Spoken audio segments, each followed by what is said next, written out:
Yo, what up, Terry? Terry is the first one in here. Well done, well done. Yo, what's up, Sopping Man? Bo-Chen, hello.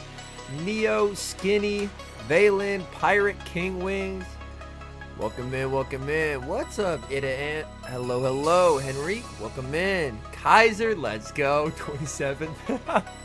Says hi from Brazil. Hey, well, we're watching a Brazilian regional today. That's awesome. Yo, what's up, Mega Quagsire? Yo, what's up, Monkey? Yo, what's up, Jennifer? Hey, that's for kind of you, Trent. Welcome in. Yo, what's up, the Stud Matt?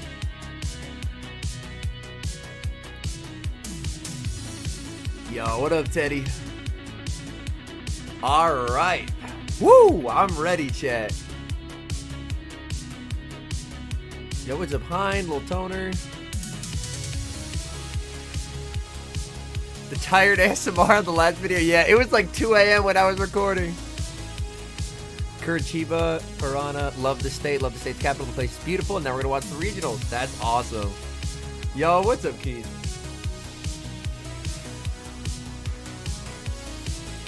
Yo, what up, guys? Yo, what's up, Jump? Not this screen. I can show where my ELO's at right now, but I did my sets. So I can show where my ELO's at. Might be, okay, that is, okay. Let's make my screen a normal size. Yo, what's up, Abram? Alright, ELO check, 2687. Went 5-5 this morning and lost 5 ELO. Rip Bozo. Yo, what's up, Adapting Ant? What's up, Godric? So we're going to be watching the Curitiba Regionals live from Brazil. Now, these regionals are not like through Play Pokemon. They're streamed by Copag Pokemon. So the setup is a little bit different. However, the battles are going to be absolutely amazing, and I cannot wait. Hold on, let's rearrange the size of this a little bit. Perfect. There we go. All right. Let's go, Kaiser. That's awesome, man. All right, let's take a look. Yo, right off the bat, it is stall free. Look at that, chat. Game 1 of the day. Someone brought Arctibax. Okay, that is super cool. That is super cool. Arctibax team in game number 1. Let's go, dude. Arctibax, Lantern, Medicham, Mandibuzz, Lickitung, and Registeel. Some true Arctibax gaming, as Neo said. Oh my. Oh my goodness. Arctibax gaming is crazy. Alright, so we can now see both teams here. Yeah, so since it's a different setup, this is how we see the teams, is we get to see when they pick their teams. So we have Corash here on the left, who's rocking Reggie, Medi, Lantern, Gligar, Frostlass, and Lickitung. And we have Mito, who has the Arctibax, Medi, Licky, Reggie, Mandibuzz, and Lantern. Dude, Arctibax is so cool. Arctibax is so cool. I'm excited to see it. Arctibax makes it a lot tougher to bring the Lantern and this thing. But Corash has some very good dissuaders to Arctibax usage. So now we get to see them as they lock in. I'm definitely rooting for a Marto here. Arctibax is a pretty Giga Chad pick. He's locking in Licky, Medi, and Gligar. Oh man, we see the Mandy, Arctibax, and the Reggie. Come on, lock it in, boys. Lock it in.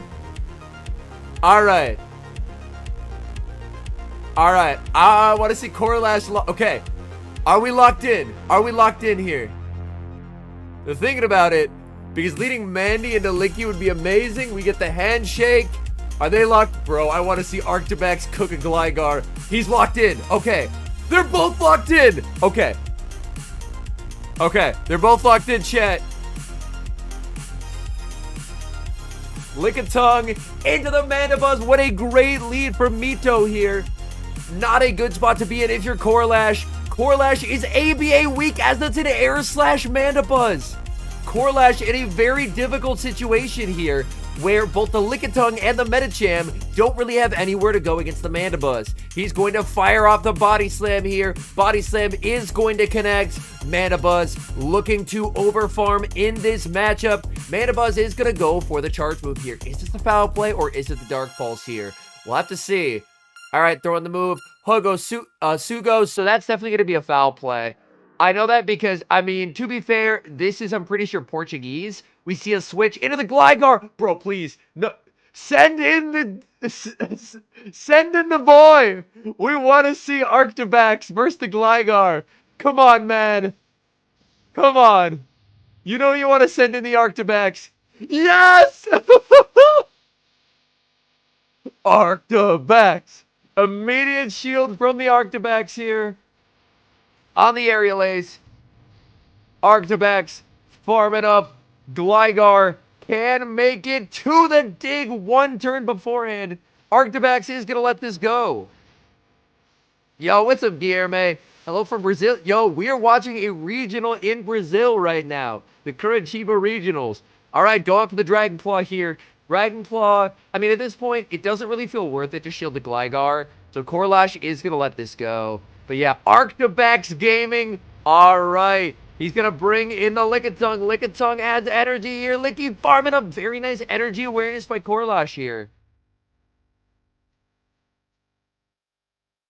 The question is, does he bring in the Reggie here or does he bring in the Mandy? Oh, he brings in the Oh, this is a bit awkward. This Medicham is going to be a problem. This Medicham is going to be a problem. Yeah, Arctibax in a regional. This Medicham is going to be a problem in the back. Going for the Aerial Ace here. Do we see the shield from the Lickitung? Lickitung has not used the shield yet in this match, and it's not going to use one here. Aerial Ace will not get the KO, and making the Body Slam is the Lickitung. And this is looking really rough for our protagonist, Mito. Yo, what's up, Tomahawk? Yeah. Definitely should have tanked the move on the Mandy first, as in comes the Medicham. We see the switch. We do not see a fighting charge move, but the Medicham has way too many shields to hide behind in this moment. Going for the Psychic, and Mito is in a very difficult spot here. Psychic will connect onto that Registeel. No debuff, but at this point, this is just looking like curtains, unfortunately. This is very, very unfortunate for our protagonist, Mito, here. We do see the debuff, but literally all this does is just give Medicham more farm. He's looking to switch, but his clock is not up. Burning the shield here. Oh, for real, Henrik? That's awesome. Henrik says, also, funny thing, the guy on the right's name translates to Towel Legend. Love the towel he's wearing to honor that name. That's incredible stuff. He's trying to switch. He cannot. And yeah, it's over. Even if he had an Aerial Ace banked, Aerial Ace doesn't KO from there. All right, so game one goes to Corash there. The decision to not soak energy from the Gligar onto the Arctibax and just to give that Gligar a basically insurmountable energy lead ended up proving to be a bit problematic there for Mito. So Mito is going to look to try and make adjustments here. As we see the team again. Looking to switch up to Medi-Lantern Arctibax. Oh, did he lock in the Arctibax again? He did! More Arctibax Gaming. More Arctibax Gaming. Let's go. I'll probably be playing it on stream, so I'll probably, like, while we do this watch party, I'll probably just be hanging out and catching stuff in the background. He locked in the Arctibax again. All right, Reggie lead. We see Frostlass and Medi. Oh, no. He's running his 3 Arctibax counters. Oh, no, no, no, no, no. Don't run this team. Don't run this team. Throw a cheeky lantern in the back. Don't bring 3 Arctibax counters. Don't do it. Don't do it. No, not like this. Not like this, chat. He brought 3 Arctibax counters. No. All right, Medi into Reggie. Let's check the charge moves on this Medicham here. He's going to pivot into his own Medi. He's now going to send in the Lantern, and it's a Water Gun Lantern.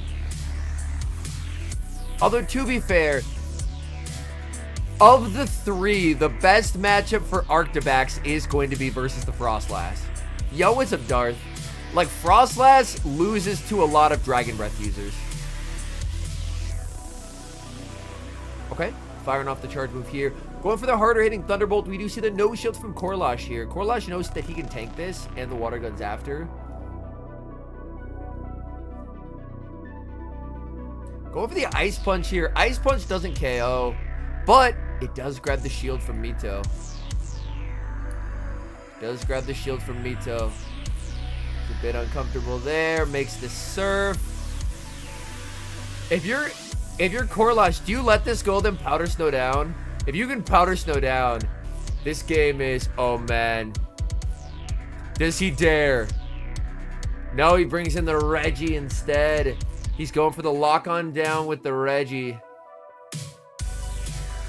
Will make the surf here. May have made a bolt if he tried for it. Ooh, interesting. Yeah, he definitely would have made a bolt. So, a bit of an inaccuracy there. Not quite able to make the double surf. We see Medicham, Frostlass. In comes Arctibax. And of course, Arctibax is only hit for neutral by Avalanche here due to that unique Dragon and Ice typing.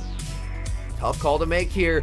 We see the shield used. This is the first battles of the stream, yes. Farming up and firing off the Dragon Claw. As you can see, the Dragon Breath does shred through Frostlass. Dragon Claw does get shielded. Continual farming from the Arctibax here. Arctibax farming up, can't make the Dragon Claw. Can Arctibax hang on here? This will be an important test of bulk on Arctibax here.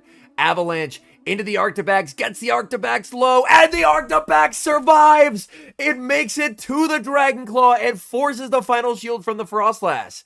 Medicham has energy. Medicham has energy here. So the question is, can Medi just pup its way through? Medi's gonna try and pup its way through. Hold on. Hold on. Can Medicham do this? All right. This is gonna be... Oh, makes the avalanche. Makes the avalanche. I think Reggie has a move. I think Reggie has a move, chat. I think Reggie stored a move. Oh, no, it did. Arctibax honestly performed pretty well there. But the energy management from Corash was a bit too much to handle there. And Corash will take round number 1. Unfortunate for our protagonist rocking the Arctibax. Yo, look at the stops there, by the way. Holy.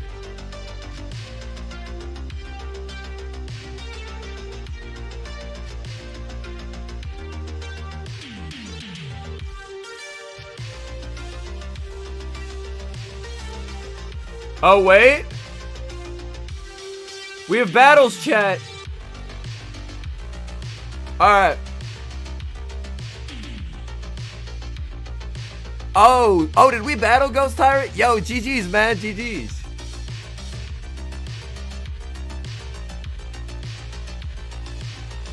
Alright, do we get to see the teams ahead of time here?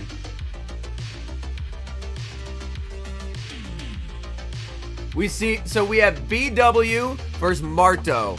Marto, fellow content creator, great Twitch streamer. He streams in Spanish, runs some amazing spice when he streams. Yo, what's up, Jai?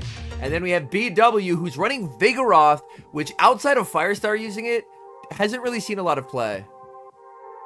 Yo, I appreciate the kind words, Keith. Welcome in, homie. All right, so we saw he locked in Vigoroth and Sableye here. And we see Vigoroth into Shadow Venusaur here. Venusaur, of course, is not going to be able to outpace the Vigoroth, but Venusaur hits way harder with Frenzy Plan. Let's take a peek at the back. He has Frostlass. Oh, man, and the Lantern.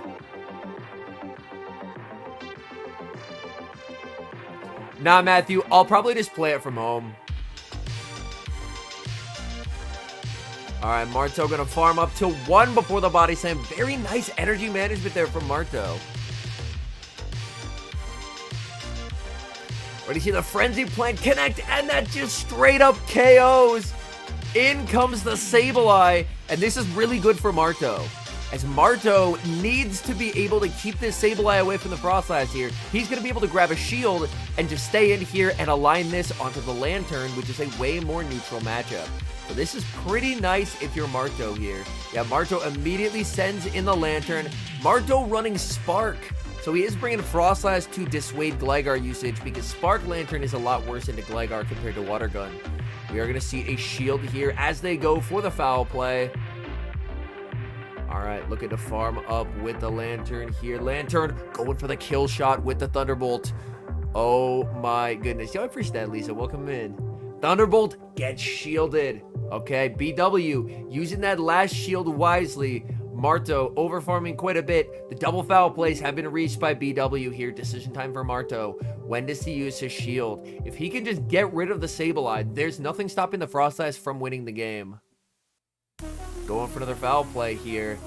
Marto gonna let this go. He's just trusting in the Frostlass to win the game.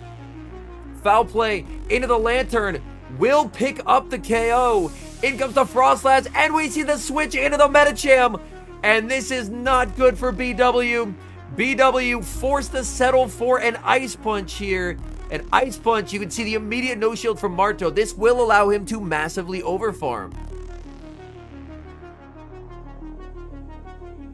Is he gonna overfarm there? There's a little bit of lag in their mirror, but that's okay. It's Rainy here in NYC. Hopes to stop status can play comment. Got you.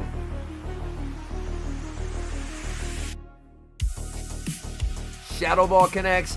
In comes the Sableye, but Marto with the perfect overfarm there. Avalanche will easily KO the Sableye, and game 1 goes to Marto. Okay. Let's see these teams, shall we? So Marto's team, Marto has Frostlass, Lantern, Shadow Ace-Slash, so double ice strategy from Marto. The Shadow Venusaur, Lickitung, and the Medicham. And I'm curious what BW is running, because they saw Curitiba in the title. That's awesome. Yeah.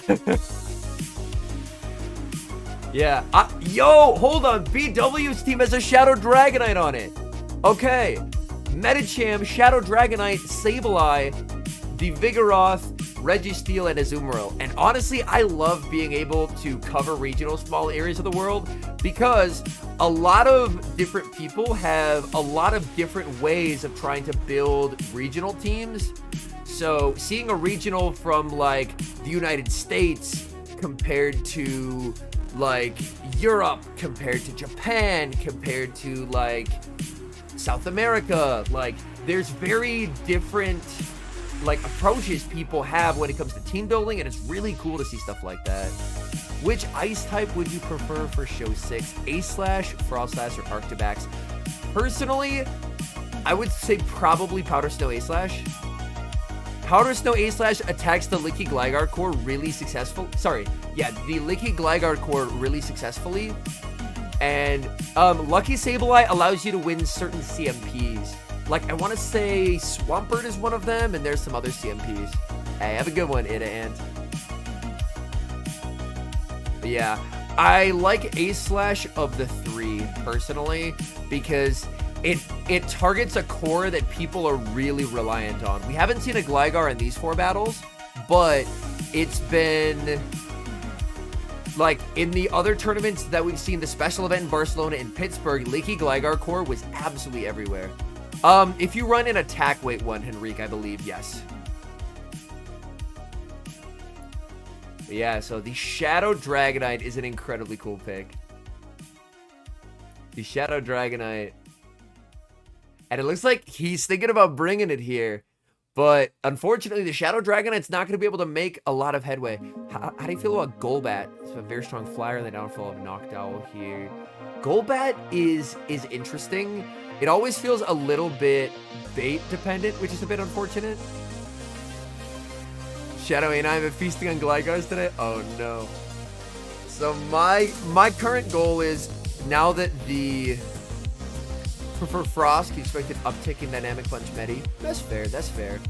Frost, I like Frost's ability to, like, as a pivot, it has play into, unless you get stuck into like an Umbreon, it has play into a lot of things, which is really nice.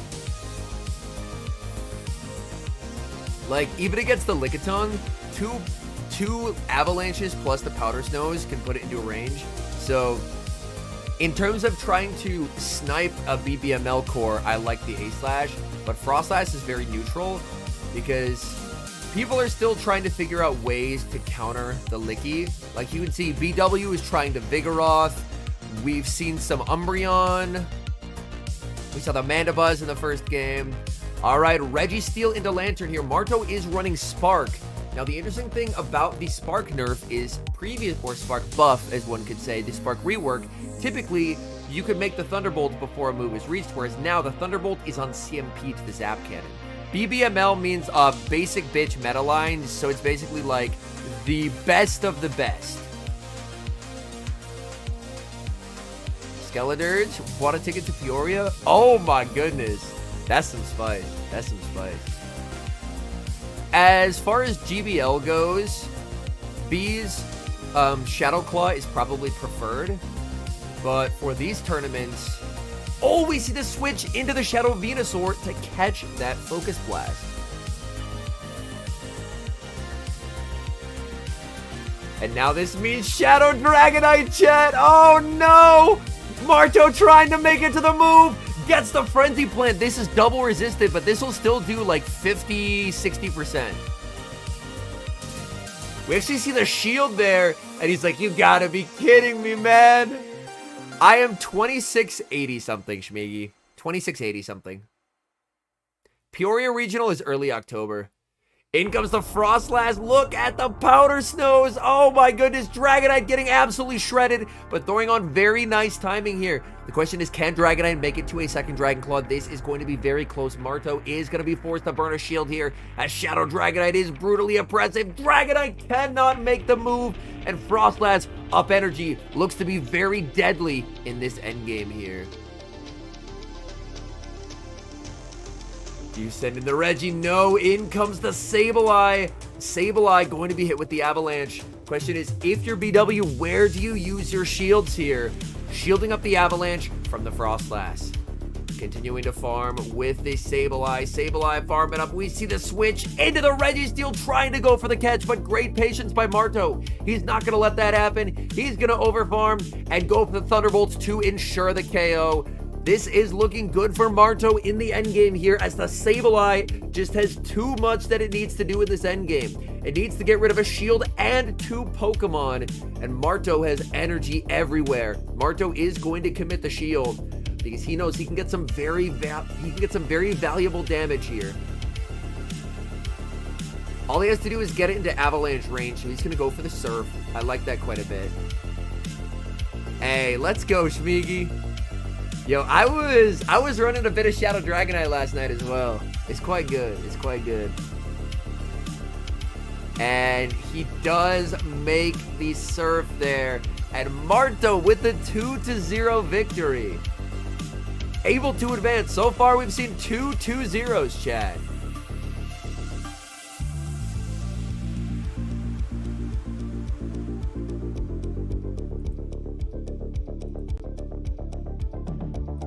Oh, we got more games.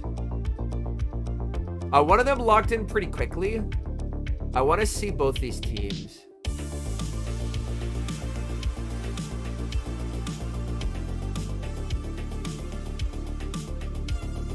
Bro doesn't have a tag for his mons? Hold on. You don't have a tag for your mons, dude? Oh, that is very strange, Ken. Have you tried, like, reinstalling the app?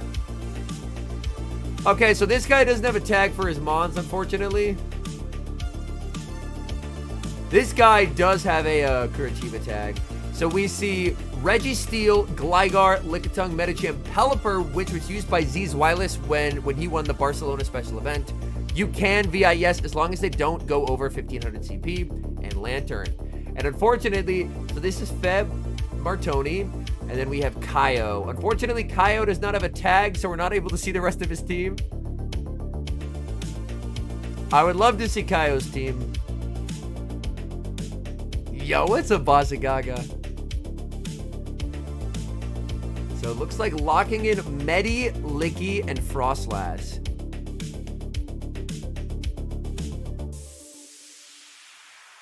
Diggersby or a Licky. Currently, Diggersby is... Like, Diggersby's quite good. Licky is definitely stronger, but both are very, very strong.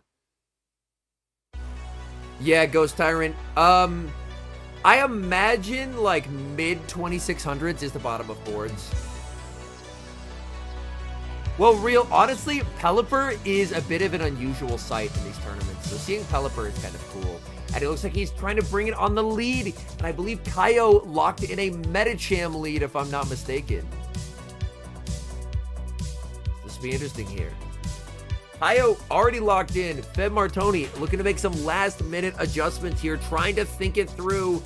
Does he go with the Pelipper lead? He doesn't know yet, but the Pelipper lead would be pretty nice here. And this could potentially set up some interesting RPS dynamics if he can get that Lantern onto the Frostlass. Yo, let's go, Ash. That's awesome. He's thinking about it. Oh, boy. This is going to be interesting. All right. Oh, he made an adjustment. He switched from the Pelipper lead. He switched to the Lantern lead. Oh, man. I don't think he's going to be too pleased when he sees that he could have led that into the Medicham. Oh, man. And now that Pelipper in the back is looking a lot weaker, as instead of having that target in Medicham, now it's going to be up against neutral matchups like Frostlass and Lickitung. Lickitung outbulks it, and Frostlass just hits a lot harder. Like, Pelipper can win twos if all things are equal, but we already see a shield used, and we see a switch into the Lickitung here, and going to fire off the Thunderbolt. But if you're Kaio, this is perfect. You already applied some pressure onto the opponent, you got a shield, and now you can just soak energy on the Lickitung. This is ideal for you. Going to bank the Surf and send in the Medicham. We do not see a fighting charge move. Great question, because for some of the regionals, they're hosted through like Play Pokemon and they're streamed on the official channel. This is streamed through Kopag Pokemon. So it is a different organization streaming it, but we're very, very grateful that they're streaming it because then we get to see these epic battles. So claps for Kopag Pokemon, man. I'm very happy that we get to see this footage. All right, Licky, cannot get the farm down. That leaves with a lot of energy here. Medicham flexing on him a little bit.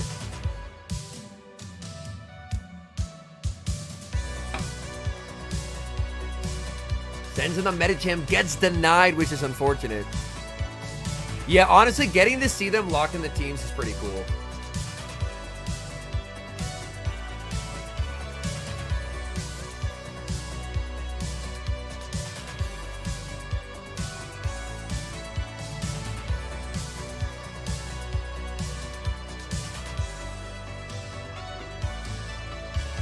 Kaio in a bit of an interesting spot here where he lost switch advantage, going to send in the Lantern instead of sending in the Pelipper, and Lantern is going to get the KO here, and this is going to be really tough for the Frostlass to deal with the Lantern now. Like, it is Shadow Ball range, but this is where Sparks doing extra damage adds up so much. Like, watch Frostlass's health here. If Fed doesn't switch out, and he's not switching out here, look at the health just getting chipped away. That's where that extra damage factors in a big way. And now this is getting the Frostlass a lot closer to Weather Ball range, which is what Fed Martoni needs. Yo, what's up, T-Dubs? He is going to make the double Weather Ball here, and that should win him the game. Go off the Avalanche. Avalanche doesn't KO here. Yeah, he can live this. It does a lot. That was a great call that he wasn't going for the Shadow Ball. Shadow Ball does do more, of course, but Weather Ball, excuse me, I got the hiccups. Weather Ball should be able to secure the knockout here onto the Frostlass. Yep, All right, so Fed Martoni able to survive the Lickitung save switch there. Getting some chip damage on it and then leaving with a lot of energy on the meta jam. Able to apply a lot of pressure onto Kaio's meta jam. And then from there, able to leverage that shield advantage into success.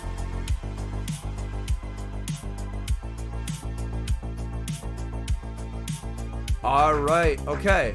So we've already seen this team. I mean, they are just given a lot, like, they don't have the, like, full resources of, like, compared to, like, play Pokemon, like, on the mainstreams, but they're honestly doing a kick-ass job for what they have available to them. Like, the fact that we actually get to see what they're picking is so good. I love that. That's such an underrated part of this. Bro, why don't you have a tag, man? Okay, wait. Do we have a tag? He went to Master League. Okay. Okay. Devaraj, I think you can. Bro accidentally pulled up the wrong tag and it was 6 Master League mods. Hold on. I'm gonna go back there for a second. That was too funny.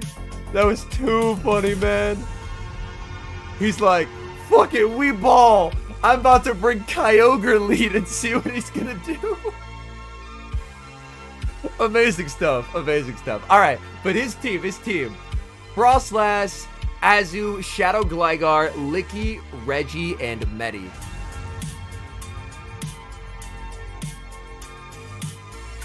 And again, Licky Medi seems to just be the, like, sauce of this season so far. Well, I wouldn't even describe it as sauce. It's just what everyone's using. Leading Pelipper into the Frostlass here. And this is where the twos are interesting. It is a bit IV dependent, but the twos are kind of interesting here. He's going to build up to the Shadow Ball.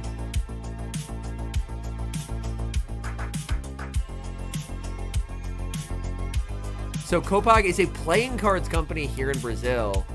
Got you. Okay. That's super good to know.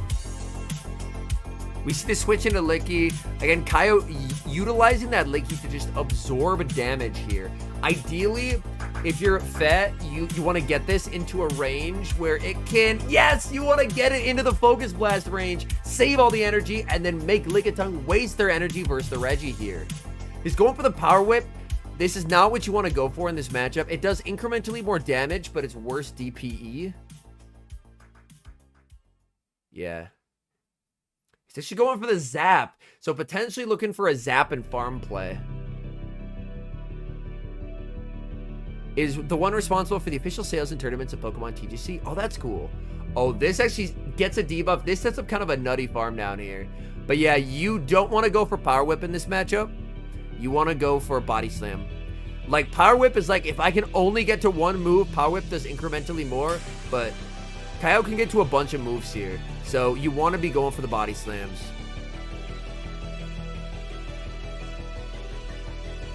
And also, the nice thing, Emerson, is that they are streaming it. Whereas previously, some regionals, if they don't have, like play Pokemon people coming out to cast it, then they're just not streamed. So the fact that Kopag is streaming it is awesome, because I want to see these plays.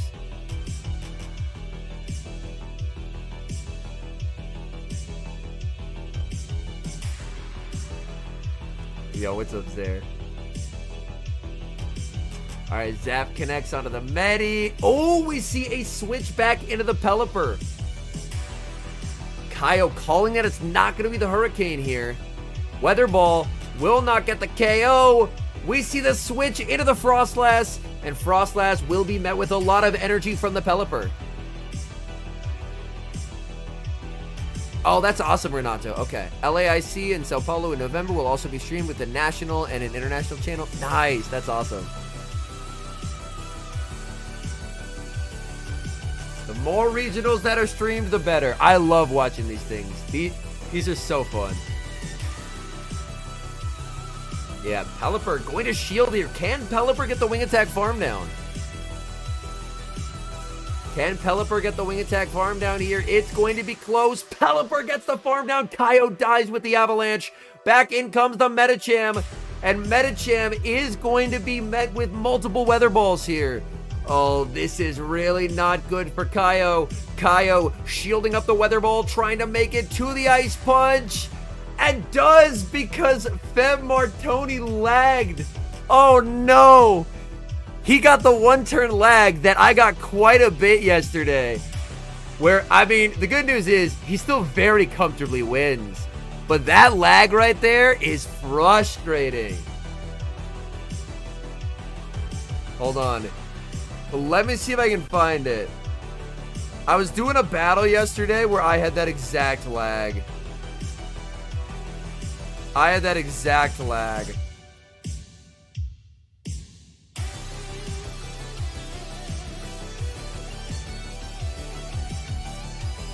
I'm trying to remember what team I was running.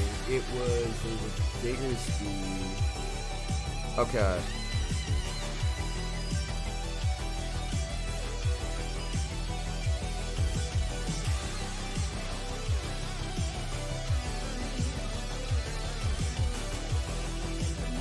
It was a game where I faced the Diggersby. Hold on.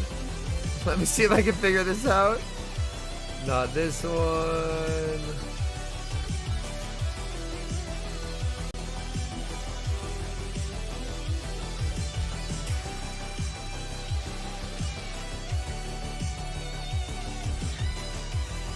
I can't find the game. I don't know where that was, but yeah, there was one game. I'm pretty sure it's in an upcoming video. I just can't find it offhand. Where I just lagged and then couldn't force the CMP tie that I was over farming to force. And I was like, well, okay. All right, chat. Oh, we have two battlers from GB Lindos. We have LNDS Kanan versus LNDS Rargef. Rargef has Medicham, Pelipper, Shadow, Alolan Sandslash, Superior on both teams, chat. Umbreon and Swampert, and for Kanan, Medi, the Superior that we mentioned, Gligar, Lickitung, Umbreon, and Lantern. The Superior usage is up, and it warms my heart, chat. It really does. All GB Lindos have basically the same team. Ooh, interesting. Okay. I guess, yeah. Like, I mean, a lot of teams have a similar archetype. But they have, like, the Medi's the same, so these three are the same, and then just the water, Swamp instead of that. And then they have, well, I guess instead of Gligar, it's A-Slash, so slight. It is Dr. Kenbone, yes.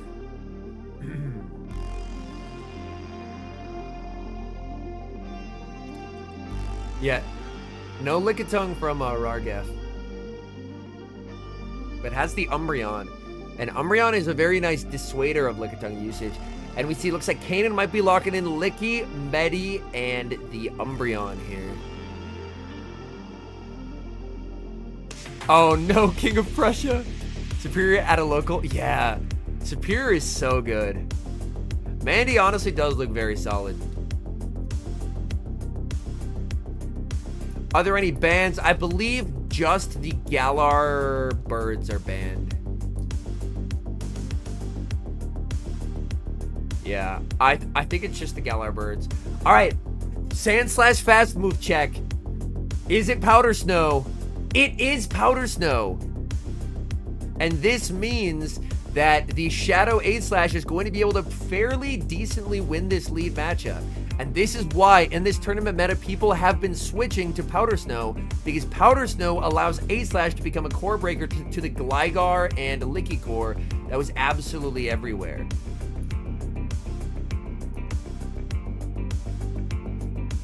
Yo, Ken Bone with the first super chat on the channel with a 10 bomb. Thank you so much, man. Much appreciated. I'll get these sprays going. Oh, that is freezing today. Oh my goodness. Thank you so much, man. I believe they're banned just purely from an accessibility reason. We now see the safe switch into the Medicham. That's going to be answered with the Pelipper. And we see Ice Punch, Dynamic Punch from LNDS Kanan. Why ban the birds? I believe it's purely just due to an accessibility issue. And only one GB Lindos didn't run Dynamic Punch under Metachamp, LNDS, Gobsies. Oh, interesting, Renato. That's good to know.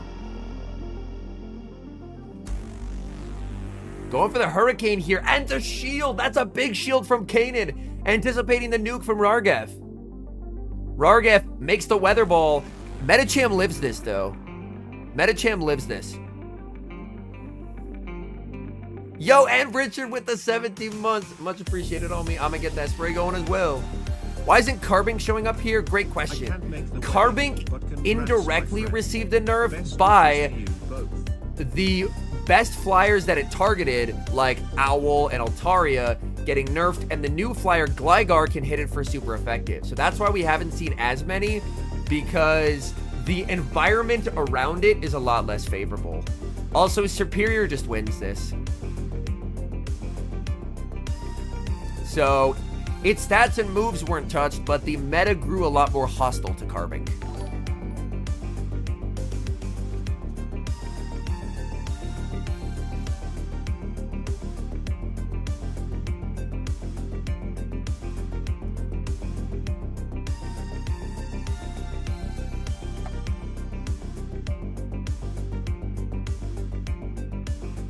This is true. Metacham and Licky are on a lot of teams.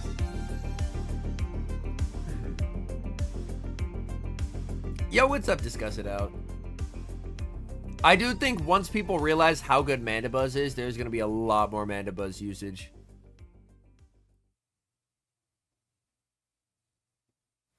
I did build like, oh, we see the Simul switch here and making the body slam. Yeah, you just let this go though. You just let this go.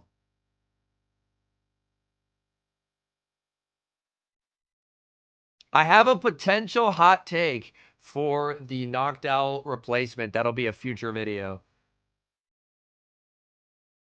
I like Mandy because Mandy's a lot stronger into Metacham compared to Umbreon. So if the problematic core we're trying to deal with is the fact that Licky and Medi are on like every regionals team, then I think Mandibuzz is slightly better. And we got Zaire with the Ultra membership. Yo, thank you so much for supporting the content. Homie.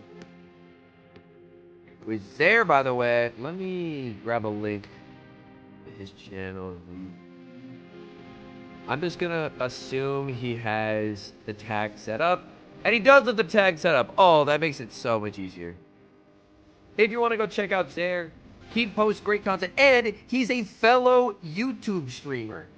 So, chat, if you're like, man, Henry streams Tuesday, Thursday, Saturday, Sunday. What am I going to do on Monday, Wednesday, and Friday? Guess who streams on Monday, Wednesday, and Friday? Go Battle League sets on YouTube. So, every day I'm not streaming, basically. Those Monday, Wednesday, Friday, Zaire's streaming. So, if you haven't checked him out yet, he posts videos, and he also streams. So, Superior is just, it's so good into Rargef's team, and it's so good into Kanan's team. Like, Superior is just a beast. It's so strong. It's so strong. Even against Shadow A-Slash, Frenzy Plant does so much damage. It's ridiculous.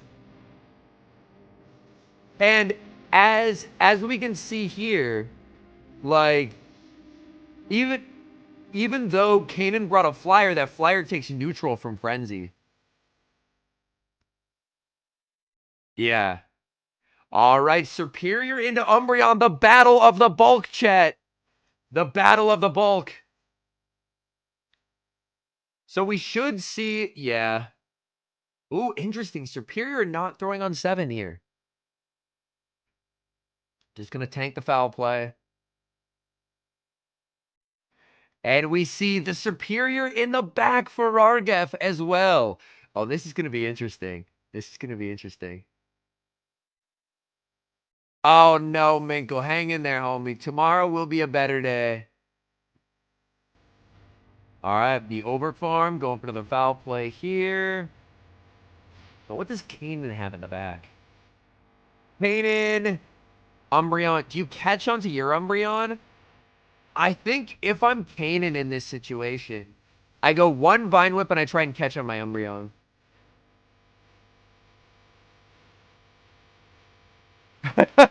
Rusty, I'm a veteran of this YouTube game. I'm a veteran of this YouTube game. And now we see more Umbreon versus Superior. More Umbreon versus Superior. Let's go.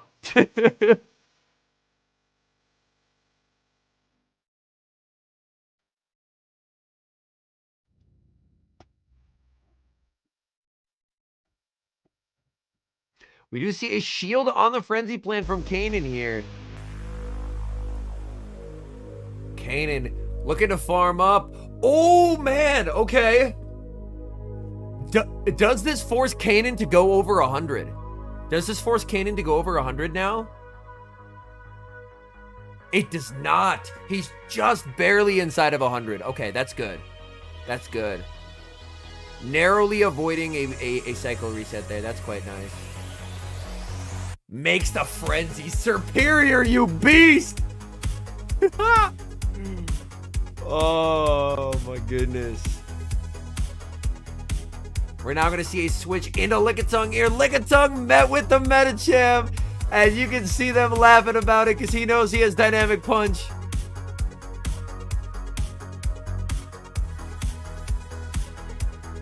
A tough break for Kanan in this game. Building up to the Dynamic Punch. He's baiting with the Ice Punch and gets the shield. Oh, man. As you can see, the side-eye there.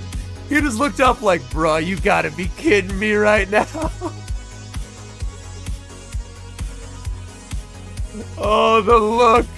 That was like the, if y'all watch the Star Wars prequels, that was the Anakin about to slaughter the younglings look right there.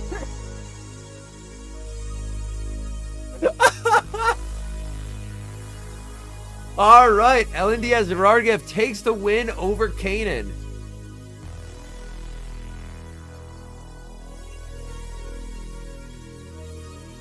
Okay, yo, Patrick E. Albany, a previous Worlds competitor here. He has Shadow A-Slash, Lantern, Shadow Venusaur, Gligar, Umbreon, Medicham, and we see a Dugong from Carlos, Lickitung, Medi, Azu, our first Azu sighting of the day, I believe, the Gligar, and the Registeel. I did really enjoy Rogue One, Minkle. Maybe just because it was a standalone story, and in my head, I'm so used to stories where, like, everything turns out fine in the end. So having stakes like that actually come to fruition, I thought was an incredibly satisfying way to end that story. And I thought Rogue One was amazing. I wasn't as much of a fan of, like, 7, 8, and 9, but I really, really liked Rogue One. Because a lot of the times, it feels like a lot of these, like, fantasy movies have, like, these impossible stakes that never come to fruition.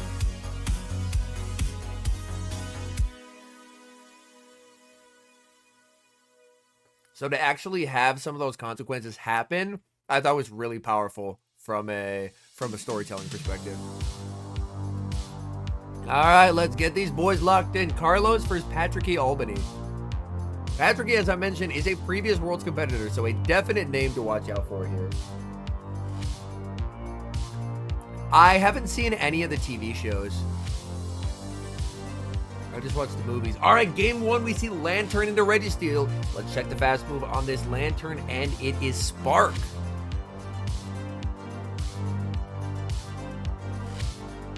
All right, building up to the Thunderbolt, baiting with the Surf. Decision time for Carlos. Does he want to shield and hope for a potential Sap Cannon debuff? No, he lets it go, and the Surf is no-shielded. and that is the CMP tie. Going for the Zap Cannon. We see the immediate no shield here from Patricky. He is going to be able to withstand that damage, no problem. But do we see the debuff? Yes, we do. The debuff is applied onto the Lantern. Lantern is going to be able to outpace here and make the Thunderbolt. But the thing is, that's not going to be threatening the Registeel. If you didn't shield the non-debuffed move, you're not going to shield the debuffed move here. Thunderbolt is going to connect. Reggie takes that like it's nothing. And Reggie now going for the Focus Blast here. Focus Blast gets the shield from Patricky. Patricky trying to make a play for alignment. And we see in the back, alignment is everything. Look at the back line here from Patricky. He needs switch advantage, and he needs it badly, but he gets the Spark down. The Spark down is massive. Patricky getting alignment. And the moment he sees the Lickitung here, my guess is he's just going to stay in. That is massive for Patricky. Oh my goodness. The Spark down, committing, getting the Spark down. And now with alignment. Oh wait, he pivots. Oh no, he pivots the Umbreon. And you can just farm up a bunch of energy, then switch into the Azu. And suddenly, the outcome of this game is much less clear due to that pivot. Oh my goodness. Firing off this last resort into the Azumarill. Azu continuing to farm. Azu is running Play Rough and Hydro Pump here, so we'll be able to hit the Umbreon for super effective damage. Azu continuing to farm. Another last resort being fired off by the Umbreon here. Does Patricky potentially, the thing is he's already down a shield and he gave up switch. That's oftentimes very tough to come back from when you're down a shield and then you give up switch, as you've given away two very large advantages. The Lickitung has a big energy lead over that Venusaur. That pivot there honestly might have been a potential game-losing play. We're going to have to see. Continuing to spam out these last resorts here. Last resort will connect into the Azu. Again, if you throw enough of them, they add up, but it's really not going to do a whole lot. We see a switch back into the Lantern. Patricky able to make a catch of the Play Rough. Do we see an undercharge from Carlos? No, we do not. He's going to full charge it, and that will get the KO. But the thing is, Patrick is locked. If he brings in the Venu, we're just going to see a pivot now. In comes the Venu. He's got to get out of there, and he does! Into the Lickitung, and Lickitung will immediately fire off the Body Slam. And Patricky is going to immediately no shield here, but he's in an incredibly difficult position. He is just very far behind in terms of energy and down a shield. So he's forced to let the first one through. Goes for the Frenzy Plant, but this is a pretty comfortable shield for Carlos here. Carlos is going to be shielding up and then probably looking to overfarm here and then fire off the Body Slam. No, it actually ends up being the CMP tie there. Actually ends up being the CMP tie. Great League Medi, I'm a big fan of Counter, Ice Punch, and Psychic, personally. Will be able to be outpaced here. Oh, but the clock is up. The clock's up. He takes advantage of the desync timer. Oh my. Okay, he has to no-shield this. He has to no-shield this. This does less than a Frenzy Plant. Okay, he does no-shield it, but he takes advantage of the desync timers there. What a play by Patricky. Will the switch clock come up in time? He's looking to switch into the Azu, and he cannot switch into the Azu. He's forced to fire off the charge move here. Patricky goes for the extra. Switch clock is up for Carlos. Do we see the switch? Yes, we do. In comes the Azumarill. But Azumarill might get KO'd by the last resort here. Can he lick down? And can he get the energy needed to get rid of the Venusaur here? That is going to get the KO. Timer's coming up. Lickitung looking for the farm down. Gets the farm down. And that's going to be the game here as he does leave with the Body Slam. Patricky taking advantage of the desync timers there in the end game, but it's not enough as Carlos is able to take game one as the game timer hits 0. Oh my goodness. I think a potential fateful decision there was the decision to pivot. The Lantern was debuffed, but by giving up alignment and being down a shield, even though he tried his best to take advantage of the timers, it was still a bit too much for him to handle there.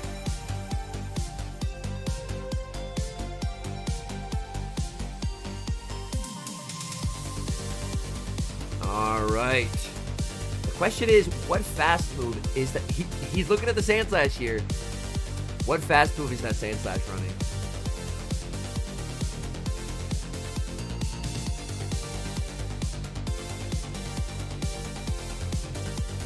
Oh, he's thinking about Gligar Licky Core.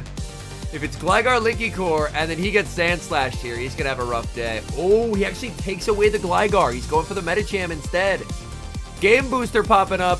We see Licky into Shadow Venusaur. Okay. This is a bit awkward for both parties involved. Neither party really wants to switch out of this. Yo, what's up, Wom? I run a rank 6, Jason. The rank 6 has worked out very nicely for me. Yeah, I believe he thought that Lantern would be more valuable in the end game, but unfortunately it wasn't. Yo, what's up, Chrome? Dude, when the leaderboard's updated, I saw you were page 1. Good shit, dude. Let's go. If they actually updated the boards, I would be on them. I'm at, I think, 2680 something right now. So I'd be on them. But they haven't updated them since they first came out. Gonna bank a Frenzy, switch into the Lantern here. He's not gonna make the Power Whip, so he's forced to save that energy. And in comes the Medicham, and that's good for Patricky here. He needed to bait out this Medicham, or the Sand Slash was getting completely obliterated in that endgame there. So Surf will connect onto the Medicham. Medicham looking to farm up here. Medicham is going to strike next with the Psychic. Tough decision to make if you're Patricky. Patricky's going to let this go, hoping that by no-shielding he can entice Carlos to also no-shield, because he really wants to get rid of the Medicham here. The nice thing is he has a Frenzy, and either the Bolt or the Frenzy should be enough to get rid of it. He is going to fire off the Thunderbolt here. Carlos is going to let that through. The Spark will get the KO. And with Lantern taking down the Medicham, this is looking quite good for Patricky in the endgame. Absolutely Juanissimo, yeah. I'm just so happy they're streaming him. In comes the Licky, going for the Body Slam. Got the rank 1 Medi today. Oh my goodness. It's an expensive one, but Medi's a beast, man. Medi's a beast. Sand Slash, is it the Powder Snow? No, it's Shadow Claw. Interesting. So we have seen a lot of Powder Snow usage, but Patricky's sticking with the more traditional Shadow Claw, and Shadow Claw will pay dividends in this matchup.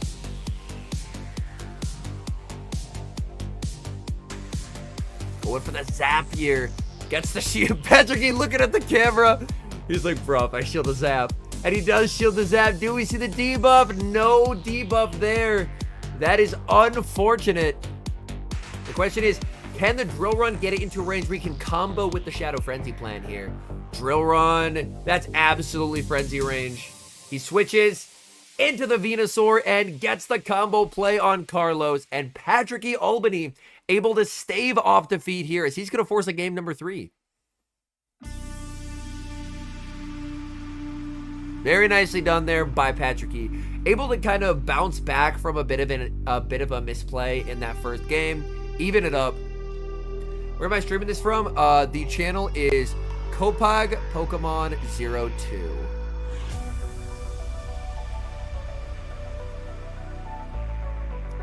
Ooh, Carlos thinking of bringing out the Dugong. It looked like he locked in. Oh, so he's locking in a Medi lead with Dugong and Licky in the back. So Medi lead, Dugong, Licky in the back. Let's take a look. What is Patricky gonna lock in here? We know it's Medi, Dugong, Licky.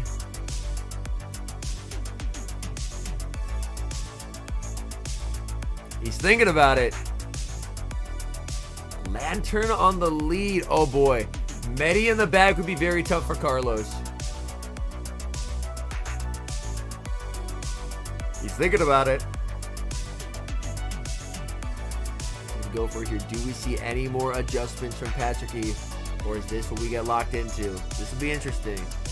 This is a pretty standard, like, double weak to flying in the back and the anti-flyer on the lead type team.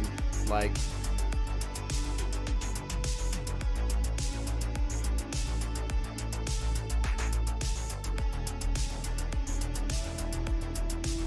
oh, he's moving the Venusaur to the front. He's bringing Umbreon. He benched the Medicham. Shadow Venusaur into Medicham here. And Patricky benched his own Medicham. But, oh man, alignment matters so much in the back here. Alignment matters so much in the back. Carlos, I believe, can win zeros here by no shielding this and firing off the Psychic, but he's going to be committing shields. But the more shields that are used, the better this matchup is for the Venusaur, because the Vine Whips just do so much damage from the Shadow. Go over the Ice Punch here. It's rare they'll actually go for the Psychic. CMP tie. Yeah, as long as Patrick, he doesn't pivot like he did in that first game, he should be in a pretty nice spot here. Frenzy Plant into the Medi, secures the KO. In comes Licky, and he just knows he has to stay in here. He can't pivot. Pivoting here is, tries to go for the CMP tie and gets the CMP tie. Oh, that is a beautiful play there by Patrick. He had the move in 5 Vine Whips, but he overfarmed by 1 to try and force the CMP tie and deny any extra energy. And the game is instantly over. The game, I mean, it was already basically over, but now it's just done. Done. What a play. My goodness. And if you're Umbreon, I think you just farmed to 100 here. Yep, we see the switch. Dugong into the Lantern, and this is done. Yep, and you can very comfortably no-shield the first tier in case they Icy Wind. He doesn't, but also you live a Drill Run as the Lantern here. So now Lantern's going to want to throw 1 or 4 Sparks. So we're going to 1, 2, 3, 4. This is a bit of a learning moment if people are newer to PvP in the chat. If you are a 2-turn fast move like Spark going up against a 3-turn fast move, you want to throw on your 1st, 4th, or 7th fast moves, because that way you are minimizing the amount of free turns you're giving your opponent. Carlos can bait here, but again, it doesn't matter.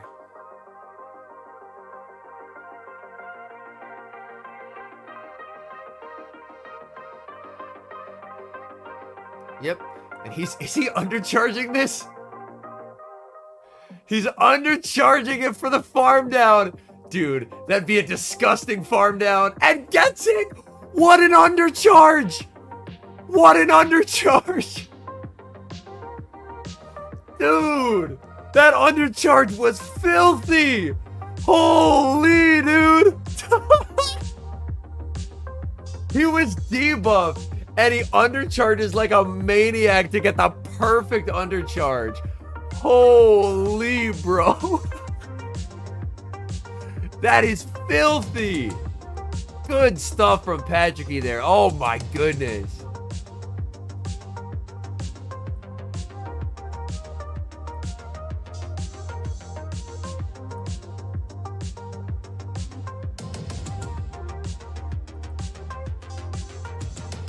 I mean, yeah, didn't even need it, but it was more just like, look what I can do. Look what I can do. Oh my goodness, that was a disgusting undercharge. All right, now we have LNDS Gabzis versus LNDS the Phoenix. I believe someone in chat mentioned earlier that Gabzis is the only member of GB Lindos who is not running Dynamic Punch on Medi. So we see the team pretty standard for what we've come to expect. Lickitung, Medicham, basically on every team. Gligar, Lantern, Sableye. We haven't seen a lot of Sableyes, and Registeel. And LNDS the Phoenix, we see a team of 3, which is Umbreon, Lantern, and the Gligar. But we don't see the full team of 6 here. Okay, we can now see the full team of 6. So Lantern, Shadow Venu. We've seen a lot of Shadow Venu. So Grass has made a massive resurgence at this regional. A lot of Venusaur and a lot of Superior. So Lantern, Shadow Venusaur, Gligar. Yeah, GB Lindos are a, like, group of battlers.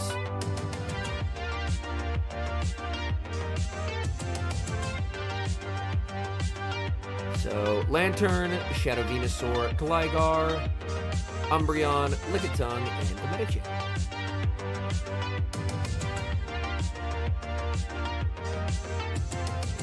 And they do have their own Twitch channel where they do stream to GB Lindos. And then I believe LNDS Ario has his own channel as well. All right, they're locked in here. LNDS Gabzis versus LNDS the Phoenix. We see Gligar into the Shadow Venusaur. A good lead for Gabzis here. We're going to see a save switch into the Lickitung. We're going to stay in with the Gligar, going for the Aerial Ace to get some chip damage. And then it's probably going to be Registeel time here. Firing off this Aerial Ace, the immediate no shield from Phoenix.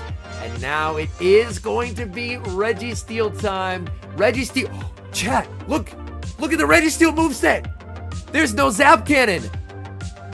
There's no Zap Cannon, chat. This is a Flash Cannon Registeel.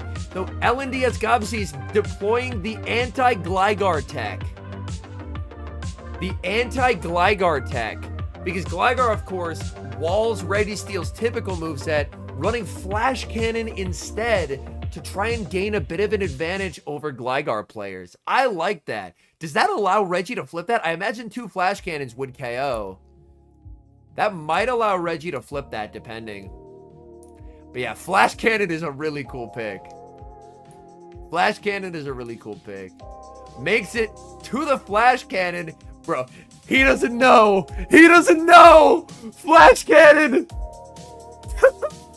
Look at the damage. Look at the damage, dude. Holy. Also allows you to beat the heck out of Shadow Venusaur, which normally beats Reggie in the 1s and the 2s. Oh my. Flash Cannon cooking in this matchup. Wow, okay. I like it. The tech. And then this just does so much. The no shield. The no shield there. The no shield makes this a bit more awkward because Gobsys is not running Dynamic Punch. It still should be a win for Gobsys, but it makes it more awkward. Just was reading that Medicham wasn't going to be very useful when it actually is. So we are going to see some shields here because the counters add up. Ice Punch, a pretty bad move, especially non-stab, but over time, like, it's just a war of attrition. So you just keep putting pressure here. Oh, we see banking of the energy on the switch into the Gligar. It does not flip Gligar? Okay, got you. But you could save switch it and up energy flip Gligar. Okay. That's good to know. Going for the Aerial Ace here, understanding that Phoenix has to shield something. Pup Psychic, nice.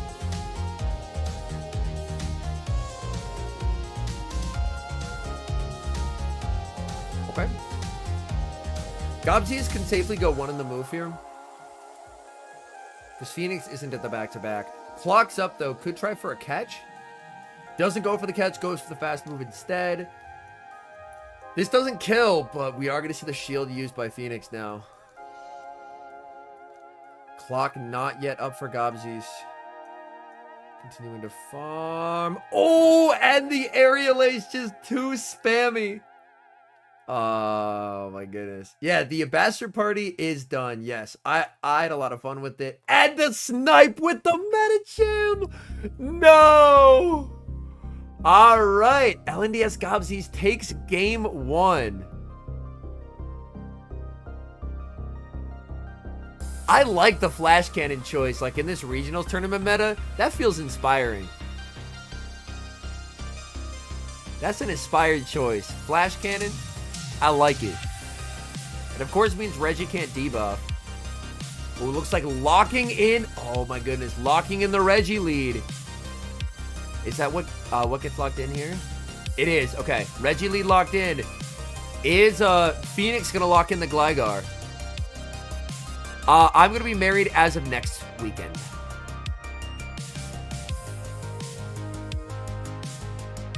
Thinking about it. I think the Gligar was locked in. Let's see. It is Reggie versus Gligar. Let's take a peek in the back here.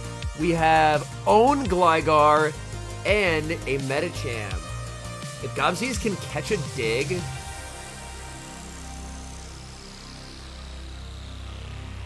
Gobsys can catch a dig onto her Gligar, that'd be massive. Oh, congrats, Manuel. That's awesome. Yo, Flash Cannon adding up. Goes for the switch. Does not get the catch, but went for the play. Went for the play. Nah, very, very small wedding. Very small wedding. But that's honestly the way I want it, is to have a small wedding. So.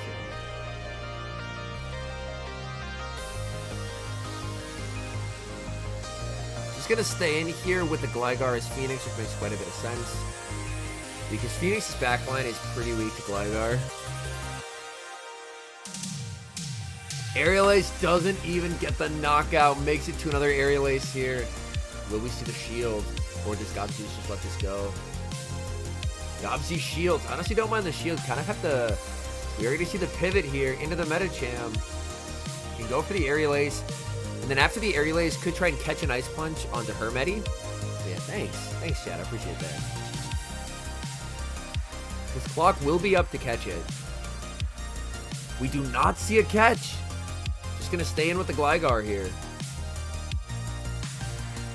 Yo, congrats, Smeaky. Let's go.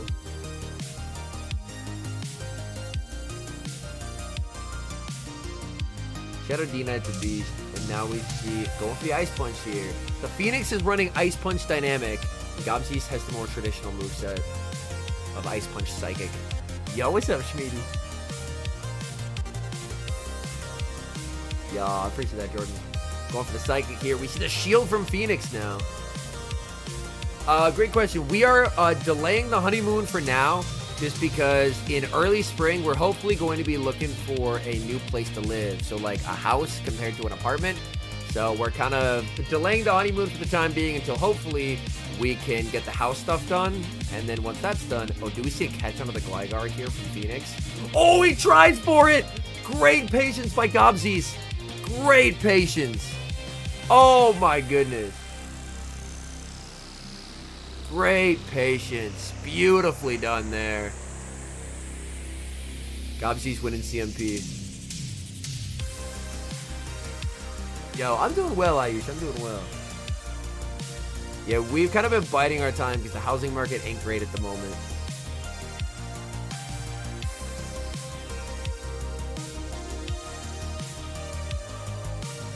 Yeah, Medi just... Oh, no! Gobsies gets the Psychic to Venu! Venusaur, Venusaur appreciators, look away! Hide your eyes, avert your gaze. It's not gonna go well if you're a Venusaur fan. Oh, no!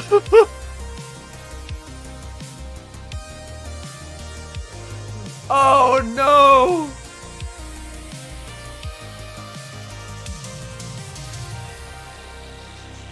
Oh, no.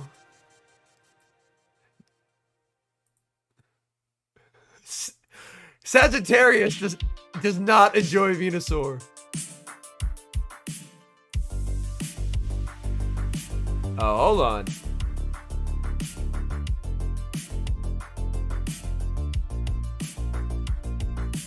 Okay.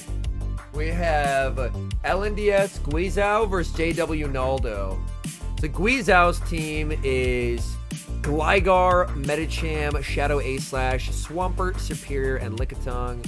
And did we see Naldo's team? What is Naldo's team? Hello, Naldo.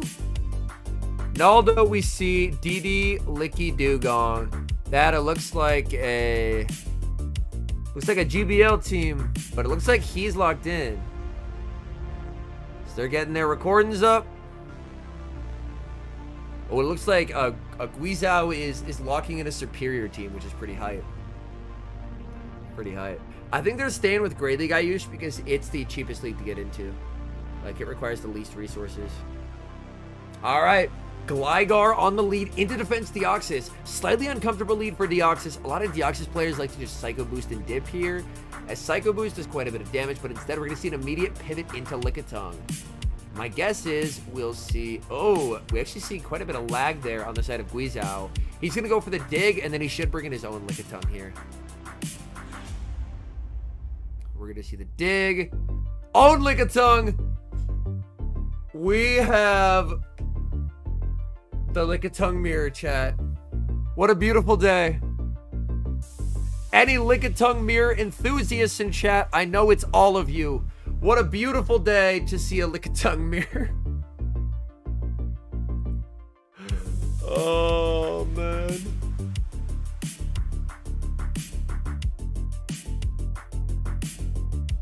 By getting the chip damage with the dig there, I'm a bit surprised that Naldo didn't throw the body slam into the Gligar. Yeah. I'm a bit surprised that he didn't throw the body slam into the Gligar since the Gligar stayed in. Could have potentially desync timers even more.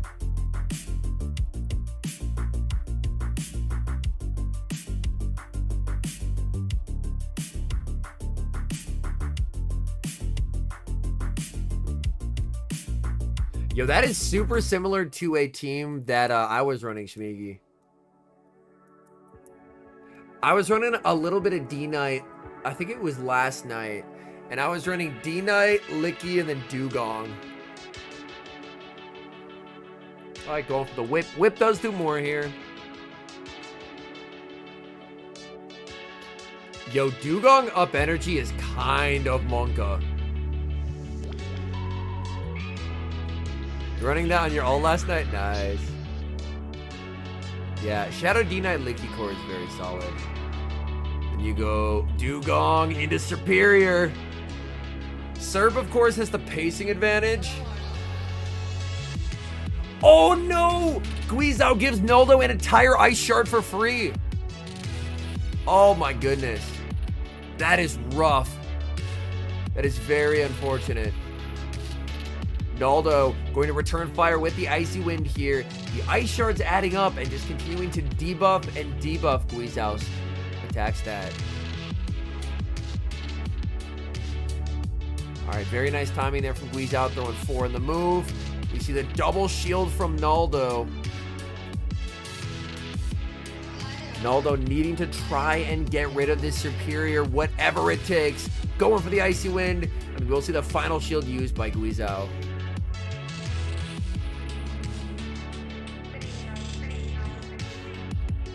Should be able to throw 4 here pretty safely. Ooh, alignment there. At -2, Dugong might live this, to be honest. Dugong is thick. This is -2. Oh, it survives! Oh, and the Simul switch! The boost is reached. Boost doesn't KO here. Boost doesn't KO here. But Naldo should have this because he's energy on Dugong. He can't overfarm enough to win this game. Because Dugong is just going to farm down the Gligar. Oh, but the Dugong is really low. Hold on. The Dugong is so low. This is going to be tough. This is going to be tough. I forgot how low the Dugong was. We'll have to see. In comes the Superior. It gets the farm down. Is it a move? No, it's not a move. One short. And Dugong is able to deliver the knockout blow to Superior in a very close game 1. Oh my goodness.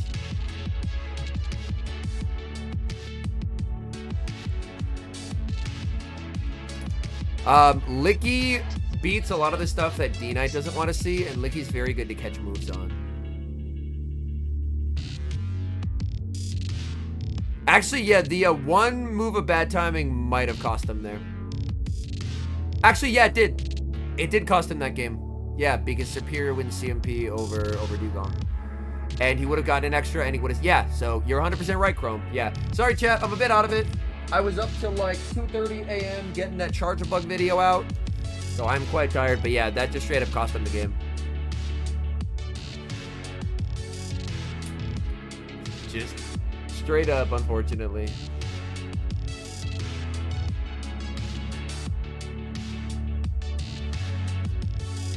He has the Lickitung plushie.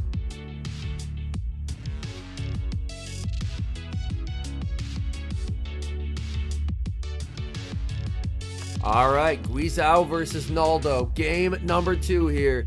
Naldo looking to advance. Guizhou needing a win to stay alive in the winner's bracket. All right, Superior into Lickitung. Fairly neutral matchup across the board. Superior, of course, does win CMP. Superior very comfortably wins ones.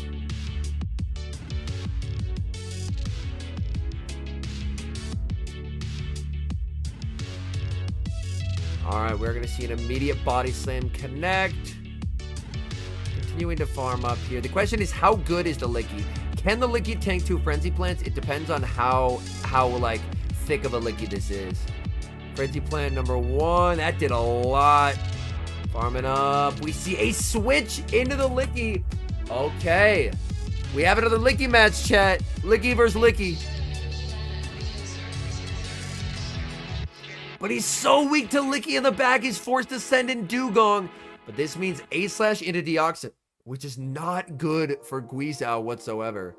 So Naldo picking the lesser of two evils here. This is not a great matchup for him, but this sets up Deoxys into that A slash in the back, which is going to be very favorable.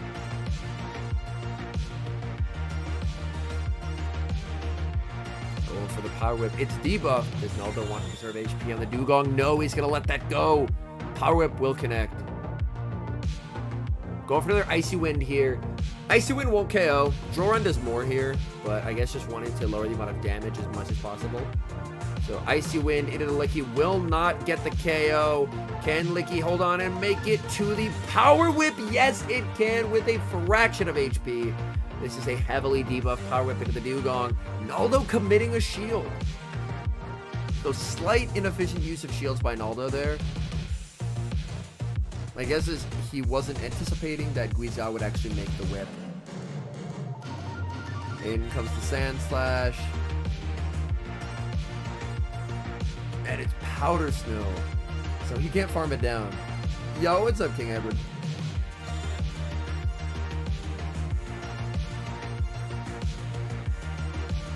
Powder Snow is rough here. Yeah, forced to go for the Drill Run because you can't really Powder Snow down an Ice Water type.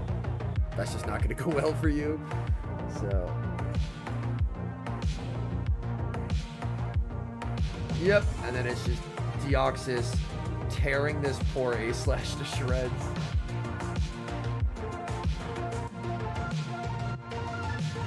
Ice Sponge connects. In comes Superior.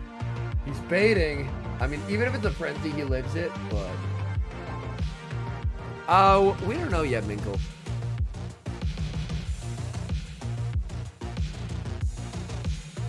Going for the Psycho Boost, but losing CMP. I mean, Superior is pretty cool, Ayush. Superior is pretty cool. And this puts Guizhou in an awkward position of, does he use his shield here? No, he lets it go, saying, you know what? You're going to be forced to switch, dude. You're debuffed. You're debuffed. You see the switch into the Licky. Oh, he can farm up to 2 here, can he not? He can farm up to 2 and does farm up to 2. I think to be safe, you want the Drill Run.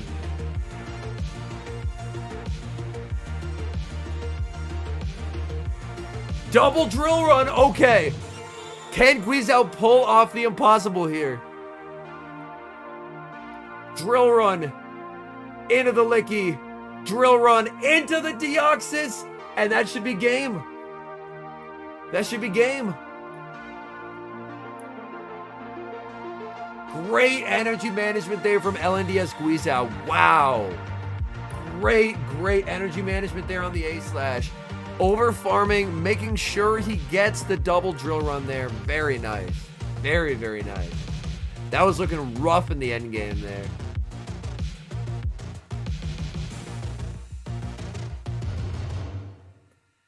Yeah, seeing Superior do well is pretty cool.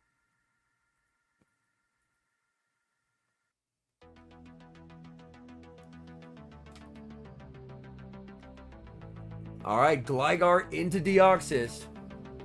See a peek in the back. Oh, Naldo's ABA weak to the Gligar. DD and Registeel, neither one really wants to see Gligar.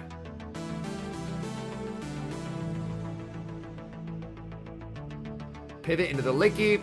He just goes dig, and then I imagine he brings in his own Licky. Yo, have a good one, Flimmy. I appreciate you stopping in. Have a wonderful time at tea. Just farm up until right before the move. Ooh, overfarmed a bit too much. That's unfortunate. Yes, BG.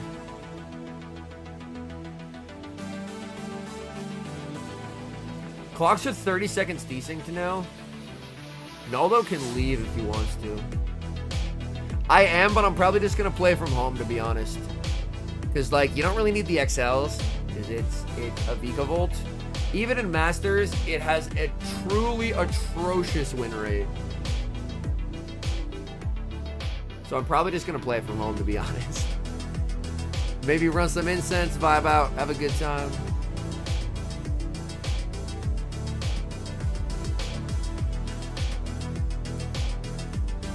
Master Premiere? Nah, I ran The Sims. It's so bad. It's so bad. Oh, that's funny, YouTube. Gyarados is scared of... Bro, Gyarados probably flips that, dude. Gyarados probably flips that. Vikavolt is terrible. It is Legacy on both, Jordan, yes. Alright, this Zap Cannon does apply pressure here because the Gligar is really, really low.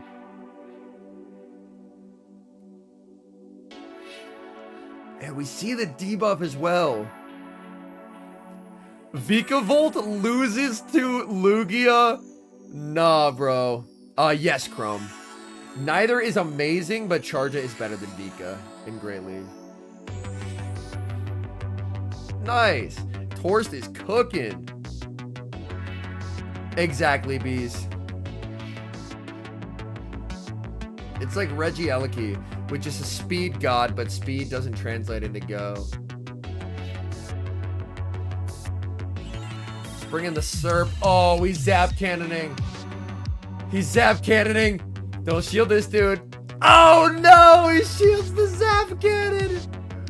We're now going to see a pivot into the Deoxys. The debuff comes through, forced to switch.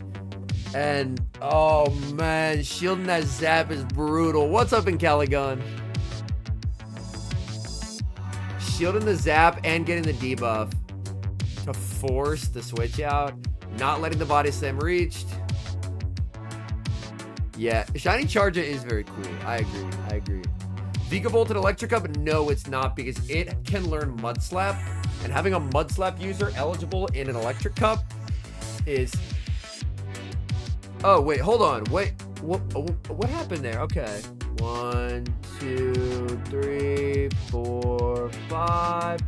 Guizhou got 1 turn lag there. That really sucks for him.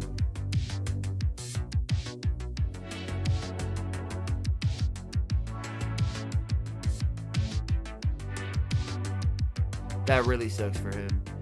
I don't think this kills. And I think he makes the boost. Yep. And he saves the boost. Yeah, this game's done. Yeah, like Aerial Ace is nice coverage if you need it when it's super effective, but in neutral situations, non-stab Aerial Ace is still pretty bad. Here comes the Reggie, and yeah, Reggie just makes the blast. So we got 1 turn desync.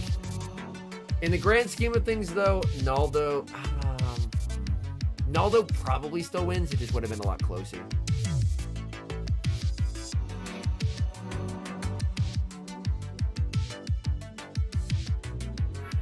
All right, GG's to our competitors there.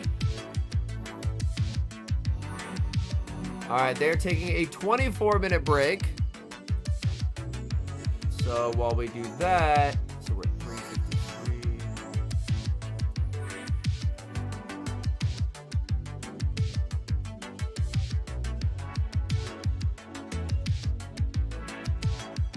All right, we're back.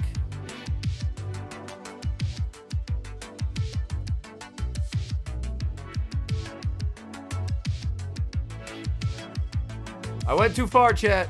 I made a mistake. All right, we have the Gil Bates versus Shadow Ban. Yo, these names are amazing. All right, Shadow Ban rocking a team of Registeel, our first Diggersby sighting of the day. Yo, what's up, Anasis? Lickitung, Medi, Pelipper, and Frostlass. And the Gil Bates. So far, we can see 2 Steel types and Sableye. He's running ABA Steel with Sableye, saying, you're not leading Metacham. I double dog dare you to lead Medicham.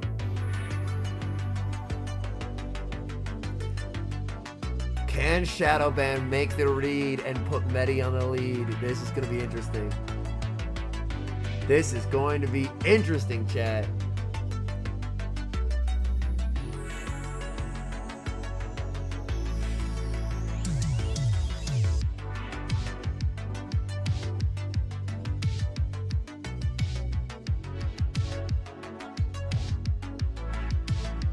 Putting Frostlass on the lead. Locking in Frostlass into the Shadow Alolan Sandslash. That is not what he was hoping to see whatsoever.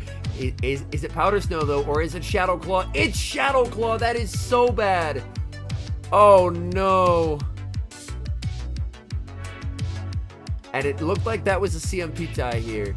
Shadow Ball to the Drill Run. Shadow Ball does a lot. We're going to see the No Shield from Gil Bates here. That does so much damage. But Frostlass doesn't have a lot of fast move pressure in this matchup. Going for the Drill Run. Shadowban will commit the shield. So looking to preserve the Frostlass. We now see a switch into the Lickitung. Lickitung will be answered with the Registeel. And saved energy on the Slash. And things are looking very tough for Shadowban in this first game. Going for the Body Slam. Body Slam will immediately be no-shielded by the Gil Bates there.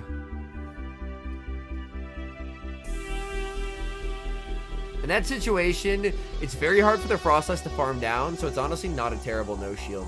Because you put the Frostlass in a really awkward spot where they have to switch out, or you can make a second move and force both shields.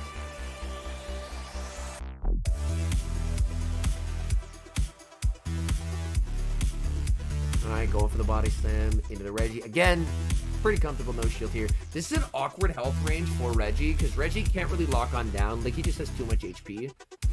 And Reggie, by not throwing there, is going to be getting even lower now. Oh, this will be interesting. This will be interesting, chat. We will have to see. Over farming as much as again. Look at his switch. Ow, he can't get the switch. And he gets KO'd. He had so much energy there. Oh no, tried to switch out. Not able to get the switch out. And losing 100 energy on Registeel's gotta hurt. Ice Punch will get the KO and is looking to send in the Sableye now. Sableye looking to clutch in this endgame up a shield. In comes the Reggie trying to make it to the Drill Run with the Shadow Slash and can't get there either. So much energy lost by Gil Bates in this game. Going for the Zap Cannon now. If the Zap Cannon lands, Frostlass just farms down. So you kind of have to shield. Gets the debuff there. This game was looking unwinnable for Shadowban, but losing a whole bunch of energy by Gil Bates has suddenly made this a lot more playable.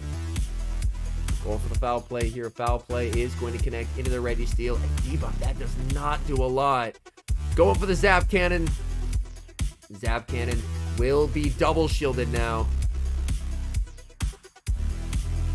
Do we see another debuff? We do. The Sableye now double debuffed in a very difficult situation. Farming up and going for the foul play. This will not KO, as it is double debuffed here. We'll be able to withstand this damage. Oh, that does nothing when double debuffed. Going for another foul play now. Yeah, at this point, Frostlass just wins the game. It's too heavily debuffed. It's too heavily debuffed. And you just go for the Shadow Ball as the Frostlass because it does more. Yeah, bro lost like 140 energy. You just don't come back from that. He might be chatting with the judges, but we'll have to see if because he was trying to switch with the Reggie. The question is, was his clock up? Was it just game bad? So we'll have to see. It looks like they're just hopping back into it. So he's saying, nah, my bad on that. All right, Sableye into Medi. A terrific lead for Gil Bates. All right, a pivot into the Diggersby here. Staying in with the Sableye, gonna bank a little bit of energy and now send in the Medicham. Giving Diggersby extra energy, though, is a bit scary. Oh, but now we see why. He's on Power Up Punch. Power Up Punch gonna start to ramp up this counter damage more and more and more. Power Up Punch will connect. Going for the Hyper Beam, not fishing for a debuff with the Scorching Sands, just full sending the beam, and this is gonna hurt. Beam will do massive damage into that Medicham, getting Medicham nearly into the red. Going for another power-up punch here. But I think because of the energy lead he gave him, that Diggersby's going to tank this and make the Scorching Sands to force the shield. Which is very, very awkward. And that's exactly what's going to happen. He makes the Scorching Sands. And now the Gil Bates is like, I have to give up a shield here. He's actually going to let this go. Wow. He's going to let it go. But that just means that Shadowban wins. Shadowban just straight up wins now. You can bring in the Reggie and lock on down. No, sending in the Sableye, trying to go for the double resisted Shadow Claw farm down and gets it. Sableye has energy, but Lickitung, this is what Lickitung was built to do. Destroy the hopes and dreams of Sableye.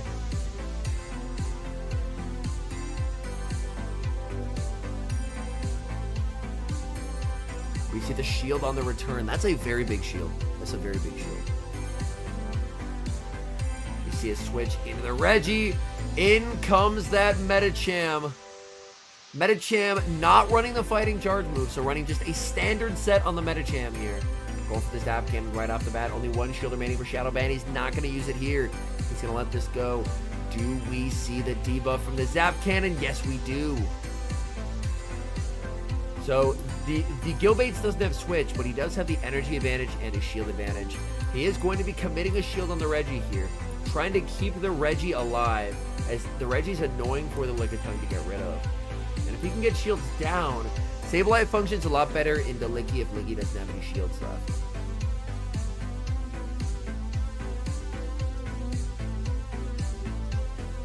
Interesting, we are going to see the shield deployed here. Swiss timer coming up. Will it come up in time? It will not, and he's forced to go for the Ice Punch, as the Focus Blast would have been reached by the Registeel here. So Ice Punch will connect. That gets the KO. In comes the Sableye, but the Licky has so much energy. Licky going for the Power Whip. Yo, what's up, Kelsey? This is kind of... Oh, tries to call the Body Slam, but the Power Whip connects. And that's game. That's game. Anticipating the bait, but no bait from Shadowban. And Shadowban's going to take this, as Gil Bates is just going to get, I was going to say fainted with a shield, but now he gets to shield a double resisted Body Slam, and you can see he's just like, bro, what do I do? What do I do? I can't really do anything. Like, unfortunate for Gil Bates, as Shadowban will advance.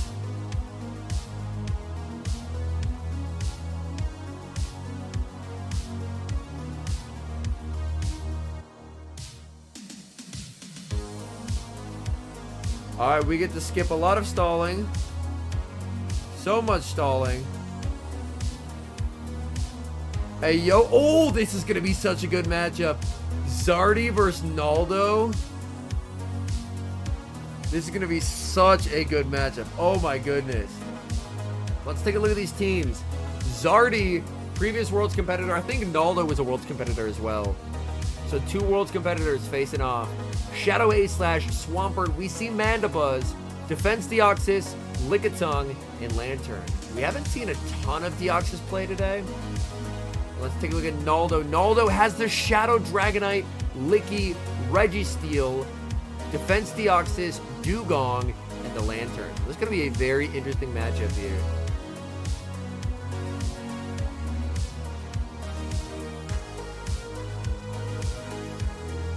Adjustments from a Licky lead into a Reggie lead, and he's got to be happy with that adjustment as he leads into Zardy's Lickitung. He's looking to pivot into the Defense Deoxys here.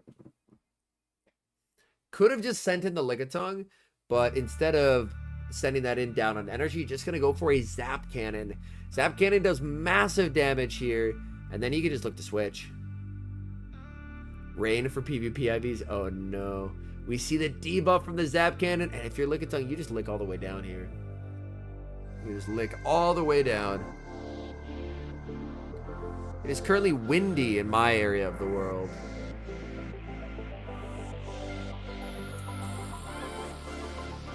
So no rain here.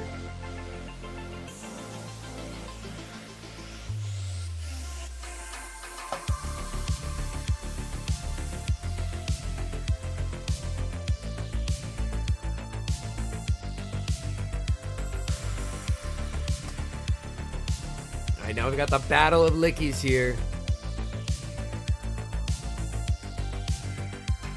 If you're Zardy, you can't really pivot out here. The question is, what is Zardy's fast move? If Zardy is Spark, Spark kind of shreds Dragonite, but if it's Water Gun, then Dragonite's in a pretty nice spot.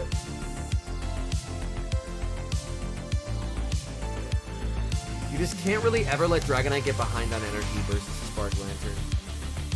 Wait for the Dex and the Shiny. Very fair, very fair. Yeah, I won't be going super hard.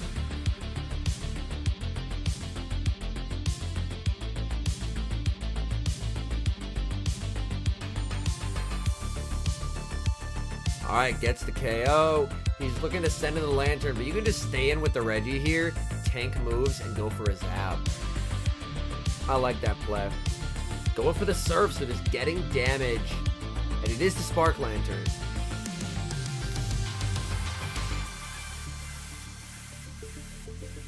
Going for the Blast here. This does a lot. We will see the shield from Zardy. And then, is it time? It's time, chat! In comes Shadow Dragonite! One of the glassiest Pokemon that you'll ever see in these tournaments. He's just going straight Surf, because even Surf does a lot of damage to Shadow Dragonite.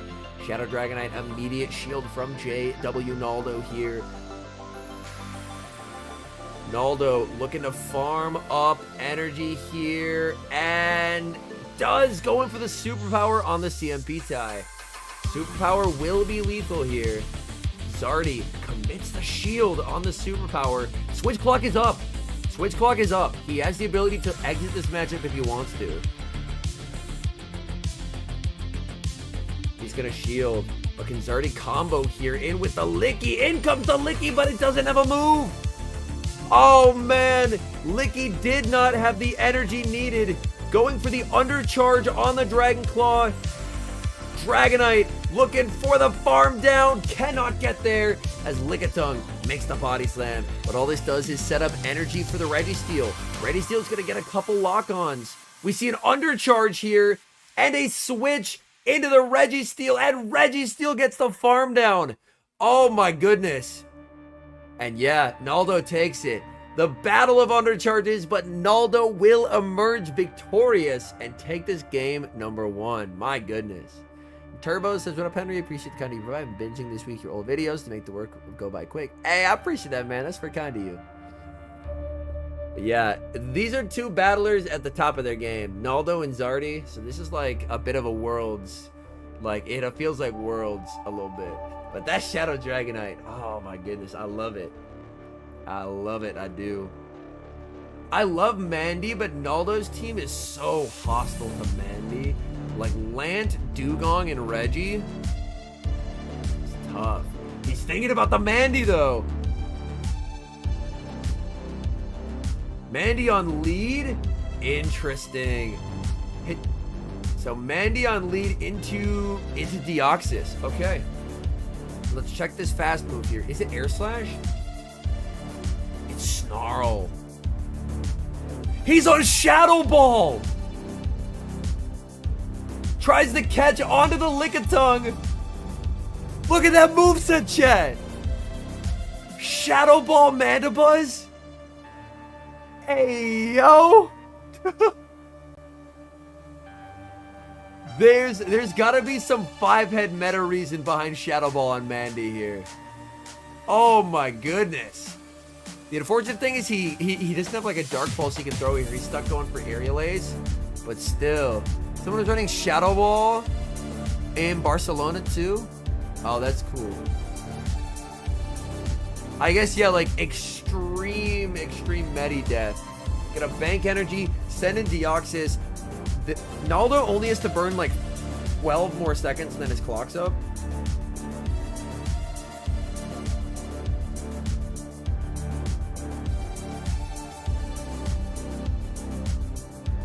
Ooh. Making that Bolt does prevent Naldo from switching here. Naldo just gonna let this go. Bolt connects into the Licky. That's not gonna KO, and he makes the body slam.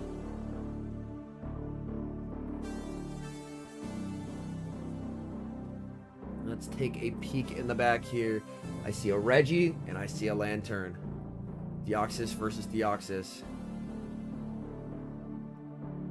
Overfarming, going for the Bolt. Yeah, Andrea, Shadow Ball Mandibuzz. Yo, I want to see the Shadow Ball land on this Deoxys real quick. Hey, Deoxys, for science, let this go. Purely for science. Because they don't have open team sheets. Like, they don't know movesets. Oh, he shields the Shadow Ball! I want to see his face when he sees the Shadow Ball. Unfazed. Unfazed. Unfazed by the Shadow Ball. Oh my goodness. Stopped raining. Nice. Yo, it's 2 p.m. here. I can get grubbins. Right, Andrea? I didn't get a lot of sleep either. So I'm like, what is Shadow Ball doing on my screen right now?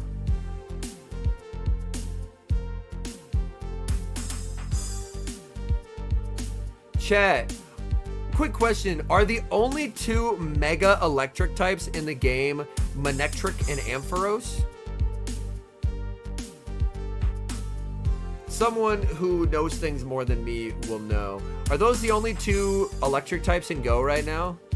Yo, what's up, Juliana? Says hi to Brazil. Hello, hello. Oh, Kaio works as well. Thank you. And then Kaio, does that cover XLs? Oh, so that means that I can just put Kyogre live, and Kyogre covers bug as well, right? Yeah. So if I put Kyogre live, Kyogre would get me extra Grubbin XLs, and it would also cover extra XLs for Raikou raids later, correct? It would cover them both? Makes the Shadow Ball. He has so much energy here. Is this gonna KO? It does not. Deoxys with a 1 HP. Able to hang on. Alright, thank you, chat. I'm gonna primal my Kyogre.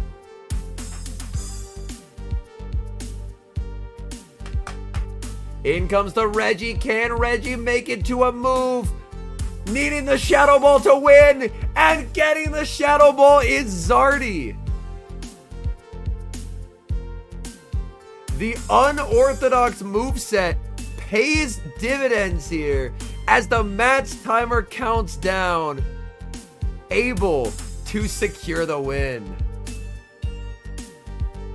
Oh, that's funny, Christian. Yeah. Yo, chat.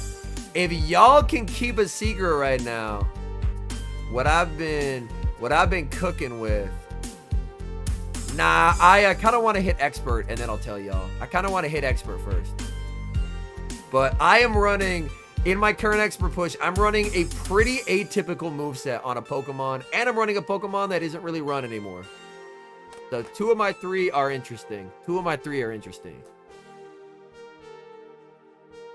My current ELO, I think 2680 something. So if they'd actually update leaderboards, I'd be like top 350 in the world, top 400 in the world. But they haven't updated boards in days, which is unfortunate.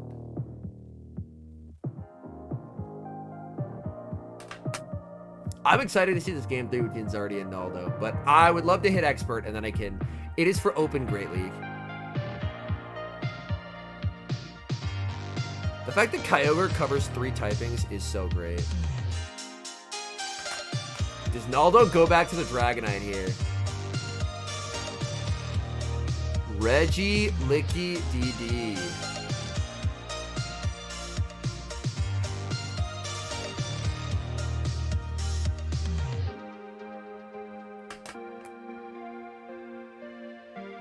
Does Mega Ray cover? Let me take a look.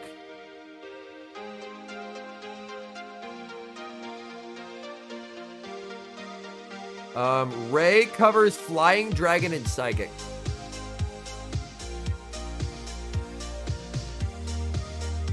Yeah, what's up, Sharwin? Alright, I'm gonna fast forward a little bit. These fellas are taking too long to get locked in. Alright, boys. Always switch into the Dragonite. Okay.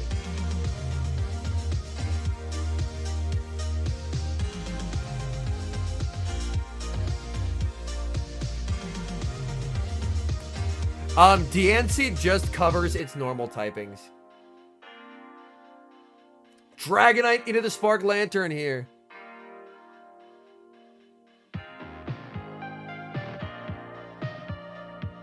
Boom Burst Como O Expert.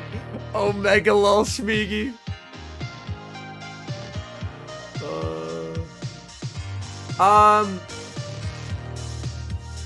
Kevin, I can't remember. You see a switch into the Swampert trying to catch the Thunderbolts, but great patience by Naldo, holding on to that energy, and now he gets to fire off multiple surfs. The nice thing about being regular Swamp is Shadow Swamp basically gets 2-shot by surfs, whereas the regular can tank 2 surfs. Like you can see, very comfortable no shield here from Zardy. The uncomfortable thing is this is not Hydro range. With the mud shots, oh, this will be close. This would be really, really close. I think Lantern might live it on 1. And it does! But he gets the farm down. Chat, I'm pretty sure this match happened while I was live. So y'all can't say I looked at it ahead of time. I just played too much of this game. I just played too much of this game. Hydro Cannon does a lot of damage. Hydro Cannon does a lot of damage. Like Shadow D-Knight kind of has a shield resistant moves, which is pain. We see a switch into the Lantern. Tries for the combo, but throwing up the Spark allows the catch onto the Deoxys. Oh my goodness.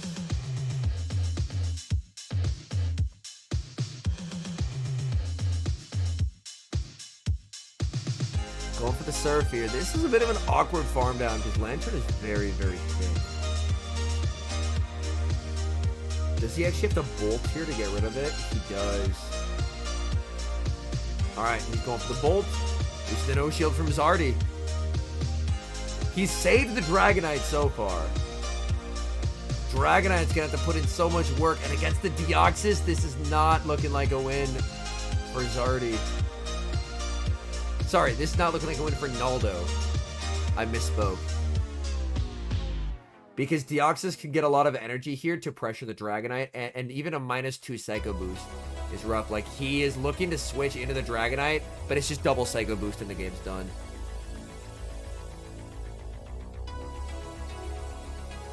Like, DD just gets too much energy here. He's even going to switch to reset the debuff, but yeah, this is so over. It's definitely possible, Andrea, yeah. Yo, what's up, OG Loco?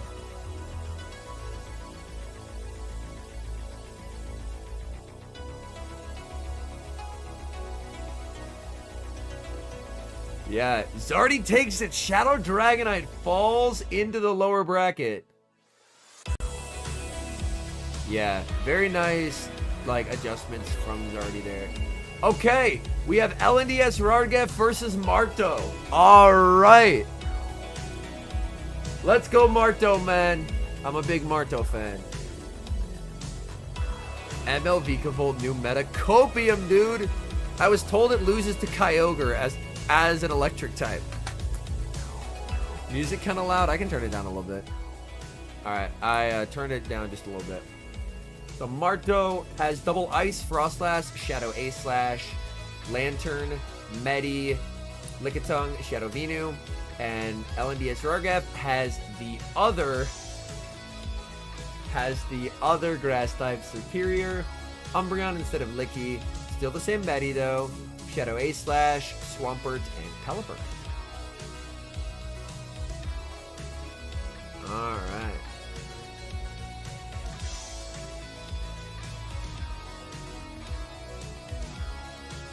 These boys locked in.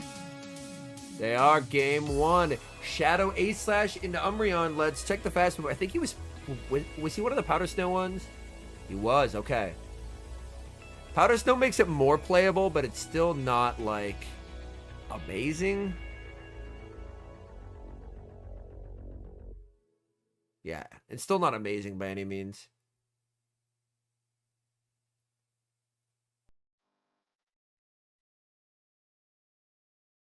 Because as you can see, just Umbreon is just so consistent neutrally.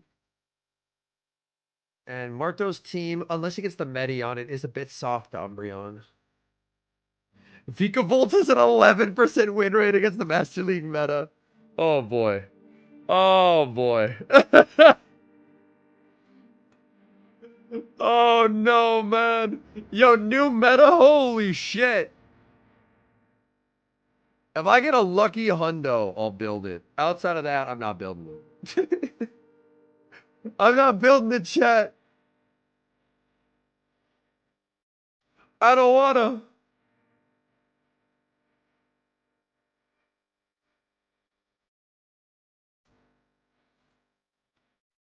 Yeah, Marto still streams. He streams only in Spanish now, but he does still stream.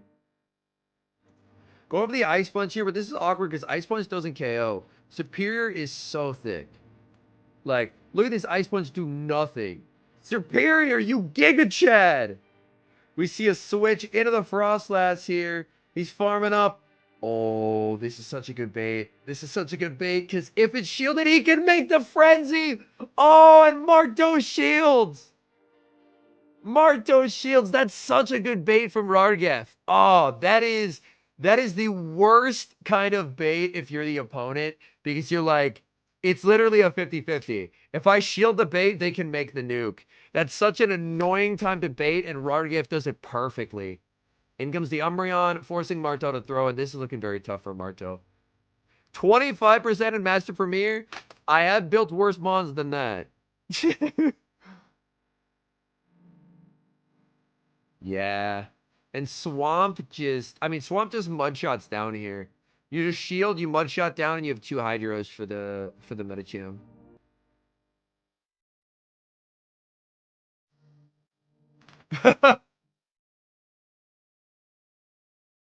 Yep, and we see the switch in, but it just has too much energy.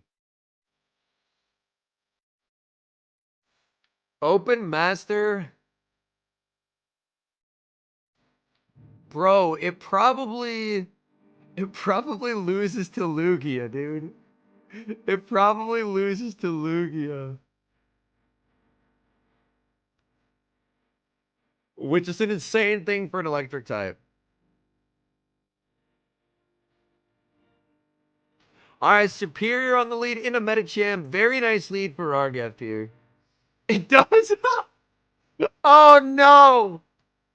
It's like someone went into a lab and they said, XL Tapu Koko, I want you to be worse. Let alone a Vikavolt, yeah. Ooh, Frenzy is interesting here. Frenzy is interesting. I imagine there's some kind of matchup reason behind going for the Frenzy first.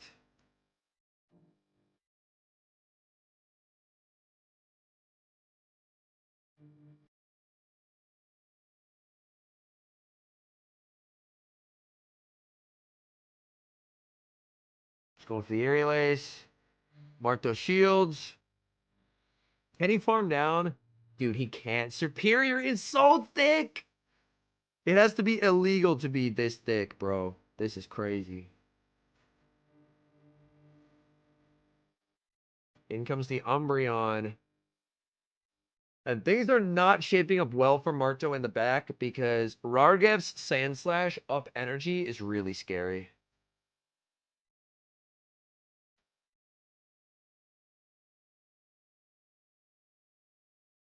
You can just, yeah. Farm into 100 there. It's not worth shielding. Oh boy, this is tough. This is tough. This is very, very tough. He brings in the Sand Slash. And like, he needs Sand Slash energy head start, but if he ever switch locks to Venu, he loses on the spot. Nice, Jazz. That's awesome. And he switches in the Venusaur. And it's Sand Slash time. Oh no. Shadow on Shadow Frenzy does a ton, but yeah, he can't overcome this. That's really unfortunate.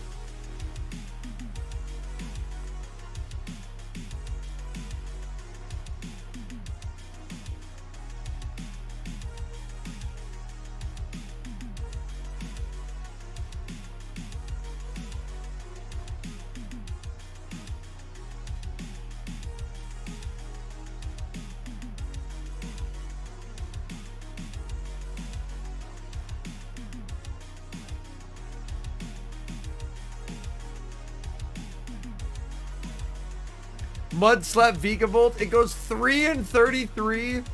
Oh my. What a meta shaker. Yo, they have so many stops there. All right, we're at 538. Hold on. I'm going to refresh this.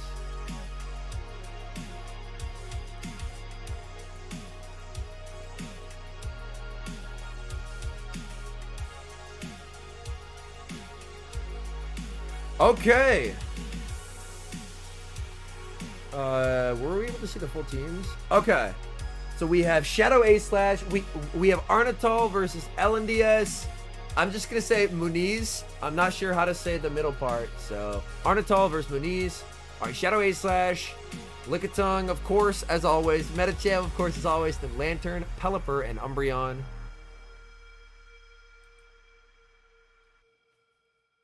And let's take a look at this team here. All right, another Superior. Comes. Another Superior. Absolute W for Superior usage. So now I'm rooting for Muniz because I just want Superior to do well.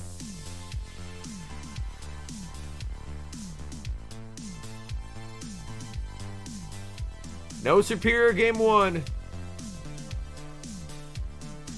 All right, game number 1, Lantern into Frostlass. A very good lead for Arnatol here. Muniz staying in this matchup. This is a matchup that was made substantially worse by the rework to Spark. As you can see, Spark just shreds through the Frostlass.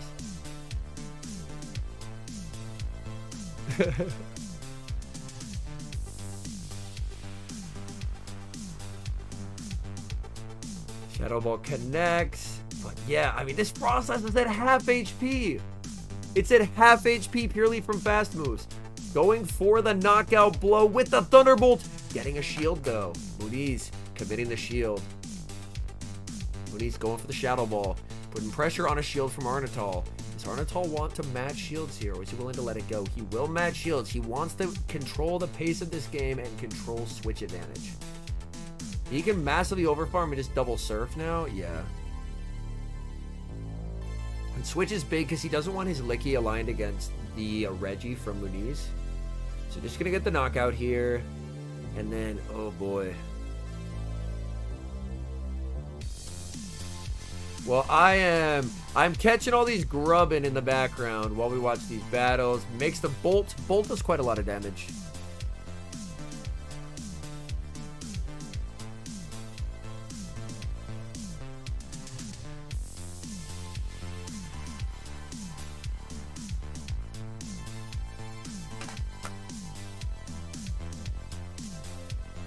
Muniz is on dynamic here. Going for the Ice Punch. XL Grubbin can tie with Pelipper in the 2s. Oh boy. Oh boy. Alright, going for the Ice Punch here. Again, the no shield from Arnatol. But this does set up, I mean... Reggie's gonna have a horrible time getting rid of this Metacham. Arnatol just has this game won. Can't get there, and yeah, this game's over. It's the best team you've ever run, no matter what the league is. I'd say it can depend a lot based on what's popular in the meta. Probably one of my favorite ever teams to run was, this was before the Noctowl buff, there was a team consisting of Metacham, Diggersby, and Noctowl, and got super early legend with that. And 2 of those are Yveltal. But yeah, this is where a Dynamic Punch on Medi is so clutch. Like, gets the debuff, but this is just gonna smack around the Registeel.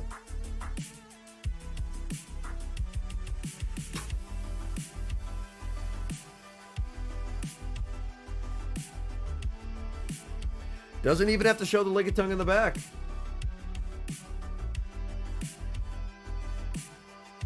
Is it time to unleash Superior? He locked in a Lantern lead. Come on. Superior lead. Superior lead! Wait! Hold on! No! No, don't switch the lead! Whoa, where'd the superior go? Oh no! The superior lead! It would have been glorious! It would have been glorious.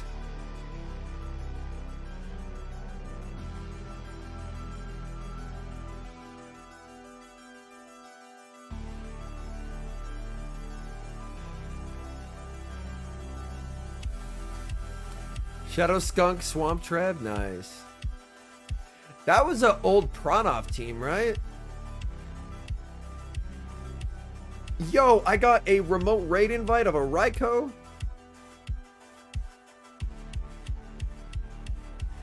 It is Moaz, yeah.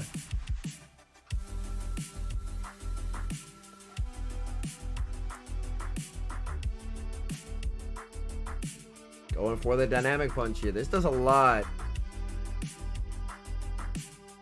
Yeah, Jen knows what I'm up to this weekend. Can the spark down happen? It does. So Arnatal gets switch advantage. But now you can just send in Superior to soak all the energy. Arnatal should pivot, but... Yep, we see the pivot into Licky. And then Muniz just stays in. Yeah, you just stay in here.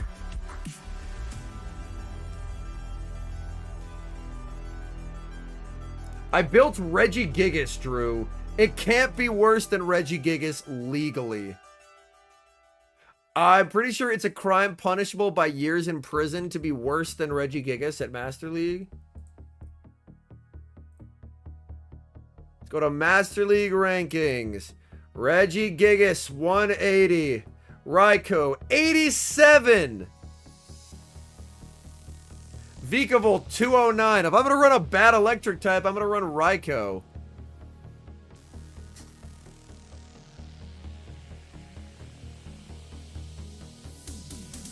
UL Rune, nice. I kind of want to build UL Copagrigus. I have to build a shadow one. Trainer, please. And Serp just gets to cook with Aerial Ace now.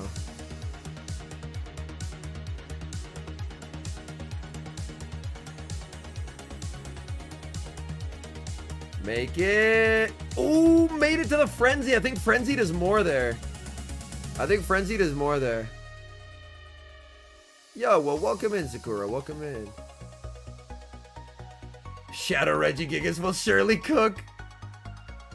Oh boy, this is tough. So much energy on the Lantern.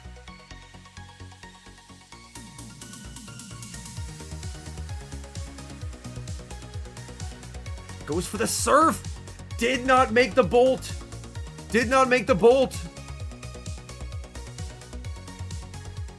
So she can farm down. Or try to. Tries for the farm down. Gets the farm down. And that's game. The equalizer from Muniz. It doesn't even need body slam. Just with lock on, it beats everything. Yo, let's go, Tevin. The equalizer from Muniz. You love to see it. I like game 3's chat. All I have to say is she brought Superior and she won. Superior is a beast. Ooh, locking in a Pelipper lead this time.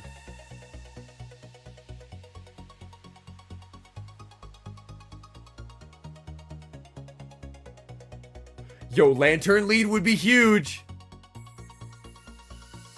Hey, have a go on Chrome. Oh no, switched away from the Lantern. Okay, went to Licky.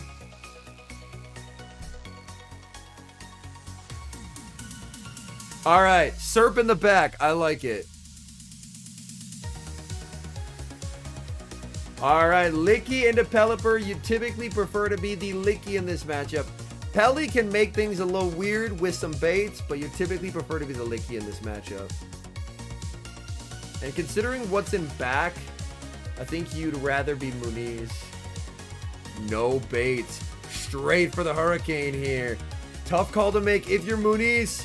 Do we see the shield? No, the Hurricane lands, and that does substantial damage.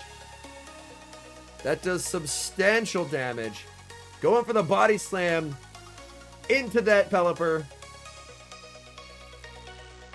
Looking to farm up. Making it to the body slam just before the weather ball is reached. Very good charge move timing there.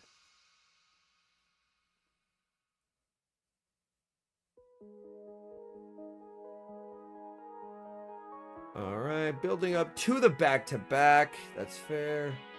Do you just send in the Superior here? Because Arnatol's going to have to throw a resistant move. I think you just send in Superior now to soak this energy. I think you just send in Superior. Because Arnatol can't make the Hurricane. Like, it'll be a couple wing attacks. Oh, I love this play. I love this play. Cannot make the Hurricane. And now it's Superior, up a shield, up energy, and so healthy. Superior about to cook. Bring it in the Medi. Let Superior cook, chat. Let's go. Going for the Frenzy. Frenzy, I believe, does slightly more. But yeah, Serp about to cook.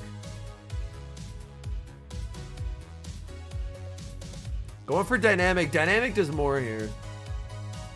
I believe that also happens today, Gabriel. I'm not 100% sure, though. Shielding up, protecting Superior. Honestly, I like that play. Going for the Aerial Ace.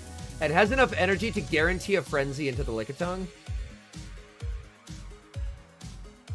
But yeah, dude, Superior's a beast. I tried to tell y'all. Add its Licky. And she is dynamic, so she very comfortably wins this. Yeah, you just don't bait. He calls it. Oh boy. Oh, there's the dynamic punch. Massive damage onto that Lickitung. And LNDS Muniz defeating Arnatol and able to advance to, I believe, the Group D finals. Hatching an egg.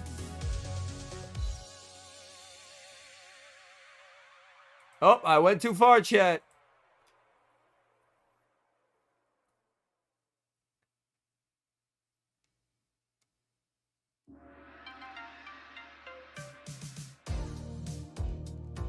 Obstagoon on a team? We haven't seen that. Hold on. Hold on a second.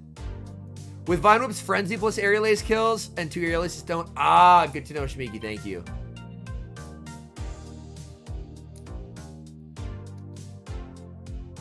So we have seen Shadowban before. We have seen Shadowban play. I've seen Shadowban play. Now this is like, yeah. And then I'm curious, is it an Obstagoon? I want to see Garavello's team of 6. I want to see Garavello's team of 6. That's awesome, Bees, yeah. Having like more women hype about like competing at this level would be awesome.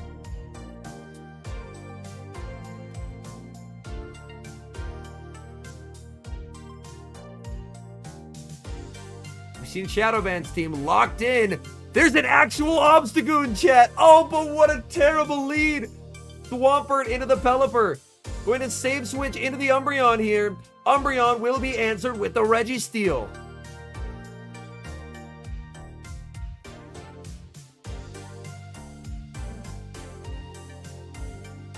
Alright, going for the foul play here.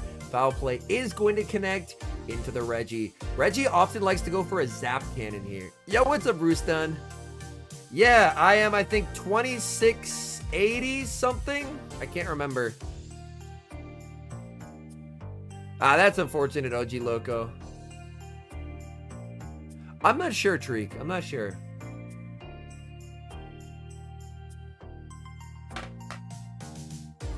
Yo, what's up, Baraton? Landing the foul play. Get another foul play here. But switch doesn't really help Garavello much. Because it's Licky in the back.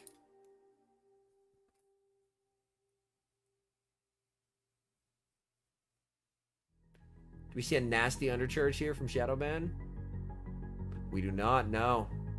But we see a shield from Garavello. Very interesting. Gets the debuff. Oh, that's gotta hurt. That's gotta hurt.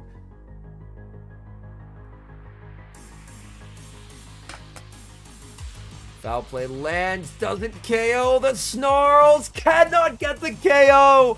That Zap Cannon debuff was game-changing for Shadowban. Letting this go, but being down a shield and switch advantage. This game, barring catastrophe, is over.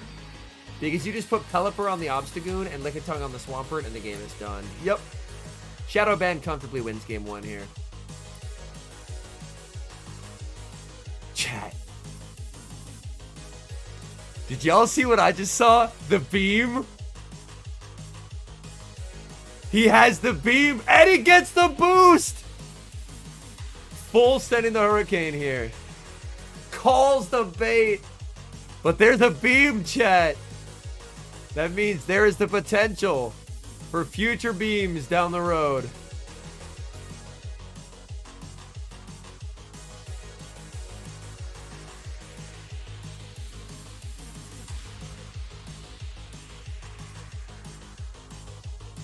But yeah, this is just aggressively over, unfortunately. Yeah, that debuff causing him to not take switch. I mean, even with switch, he doesn't win the game, but it still put him just in a really awkward position. Yeah, that just does nothing. Oh my goodness. Oh my goodness, Chiso. That is so early. Hey, well, I appreciate you hanging out. 6 shinies, got you. 6 shinies is a pretty solid first stand at home for sure.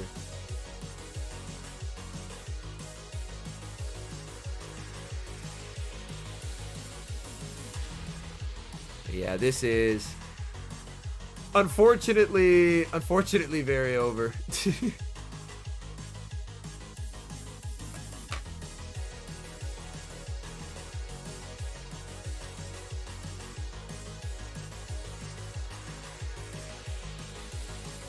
Yep. All right, so Shadowban takes game 1. Yo, what's up, Soria? Hey, have a good one, 17. Have a good combat, man. Alright, now we can see this whole team. So double dark here with Obstagoon and Umbreon, a Swamp, a DD, Frostlass, and Venusaur.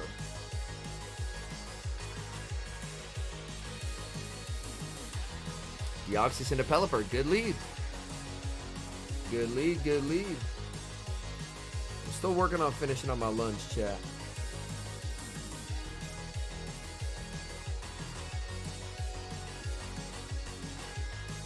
Rock Slide on the Deoxys. Interesting.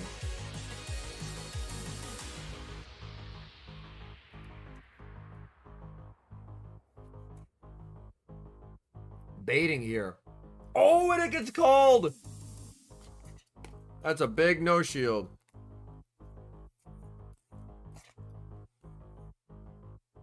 And the Rock Slide catch onto Reggie. Shadowban is cooking. Shadowban is absolutely cooking in the games that we've seen.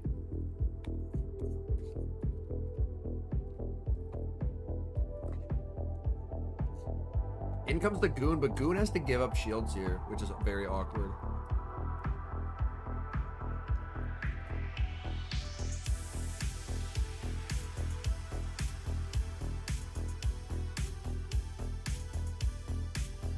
Superior moveset, Vine Whip, Aerial Ace, and then Legacy Frenzy Plant.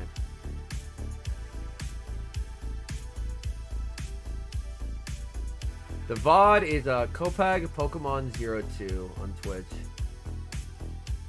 Bro, I need to see this beam land. Come on. I need to see this beam land. Come on. Bring in the Pelipper, beam it. Oh, went for the Night Slash. It's a CMP tie to the Hurricane. Obstagoon lives the Hurricane here. Going to shield it, though. The Mirror stuttering quite a bit. Yeah. Just going for the Night Slash. She's a no shield from Shadowban. Shadowban's in trouble here because there's Licky and Umbreon in the back.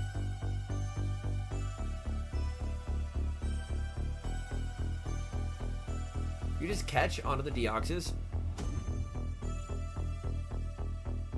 I think you catch Hurricane onto Deoxys. Oh, goes for the catch! Great patience from Shadowban there. Anticipating the catch, holding onto the energy. Very nicely done.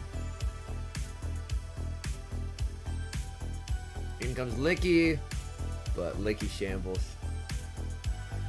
Beam it! Beam it for the boys! No! Beam it for the boys, man. We need the hyper beam. Is it truly even a win if there's no hyper beam, chat? I don't think it's actually a one game if a hyper beam wasn't landed. Power whip, but that doesn't KO, and triple resisted licks do very, very little.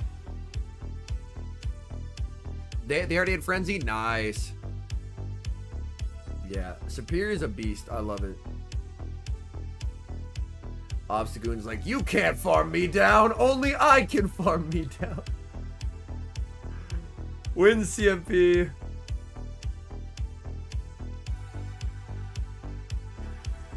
He's saving the... Yo, Ike! I mentioned Hyper Beam. The bat signal was sent to Ike's house, and now he's here. Never use a trump card when you have the game won. Oh, my goodness. Ike's like, Hyper Beam? Hyper Beam. Did he lock in ABA Dark? He's saying, nah. Lickitung has been canceled. If he leads Metachan, this game is over. Immediately. He didn't lead it. He led Lickitung into the Umbreon. Oh, man. I need to see this beam land. Umbreon into the Lickitung. Great lead. He has two very strong answers to this. I'm going to stay in with the Licky here.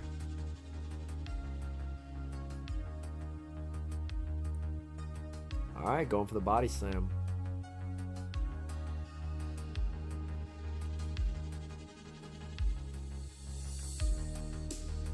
Still haven't found a shiny Grubbin yet, but I'm catching the ones I can find.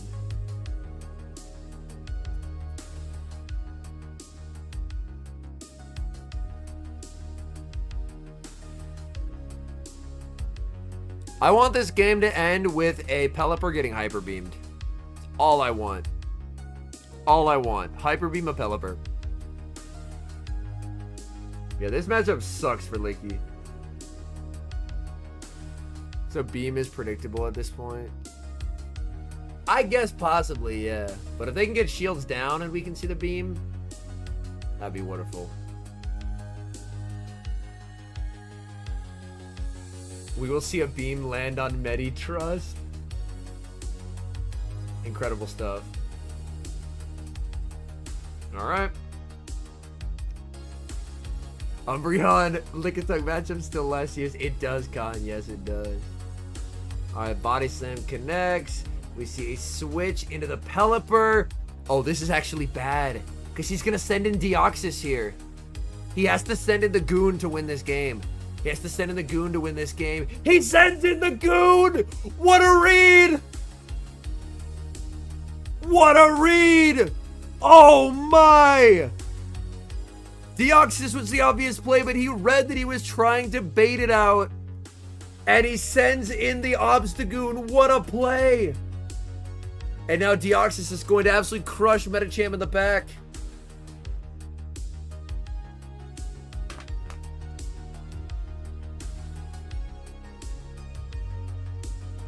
I think there's going to be a Hyper Beam on a Metacham, chat. I think there's going to be a Hyper Beam on a Metacham. Come on. Come on. Legally, you have to Hyper Beam. Legally. Come on. Come on. He's going for it. Please. Please. Come on. Ah! He no-shielded it. Beam.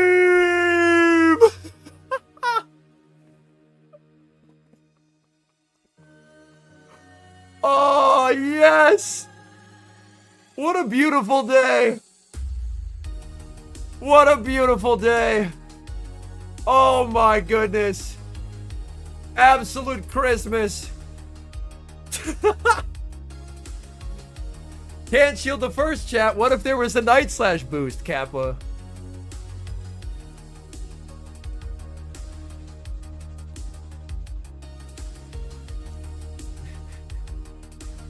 Savior just says, I can rest now.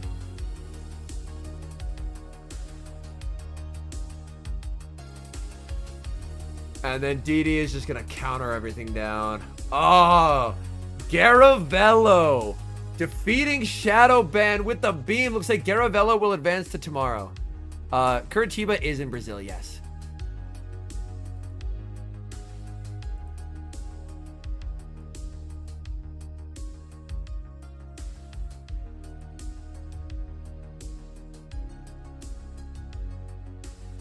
All right, hold on. We're at 6,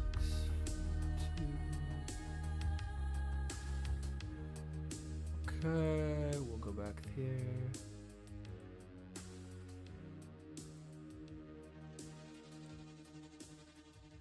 We won't see anything better than that. Very fair, very fair. Yo, we have Zardy versus HGP. Okay. Take a look. Yo, HGP also has Superior. That's awesome. Adriano says I live in Brazil and I forgot about that. Oh, that's funny. Okay, so we have, this is the Group B finals here. Zardy versus HGP.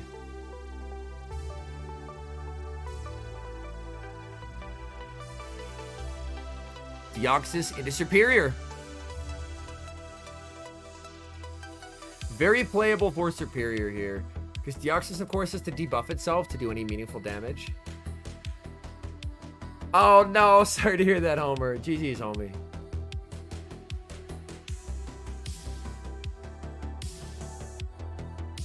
I have to power up a Pokemon 10 times? Bro, what? I don't want to power up a Pokemon 10 times. Alright, the boost, the pivot into the Lickitung here. Going for a Frenzy. Interesting.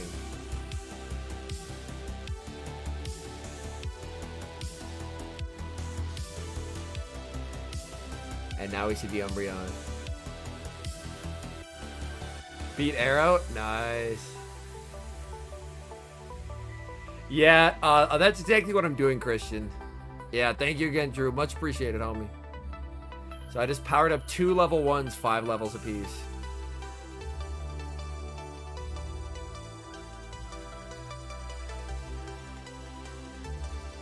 Power up Pseudo. Let's take a peek in the back. Oh, it's Lantern into Mandibuzz. That's so tough for Zardy. That's so tough for Zardy. I typically try and play the big Stardust boosted events. So instead of just like playing nonstop all the time, I try and focus my effort into playing a lot whenever there's like a good Stardust bonus. Like we just had that 4-time Stardust event for 10 days. And I played so much during that event. HEP going for an undercharge here. Foul play. Does get undercharged. Oh, is this the perfect undercharge? Oh, it just is not able to make the move. Yeah, I only spend on GBL stuff.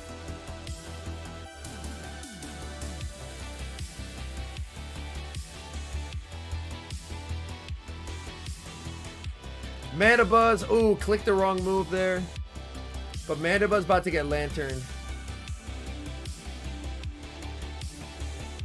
Mandibuzz about to get Lantern, chat.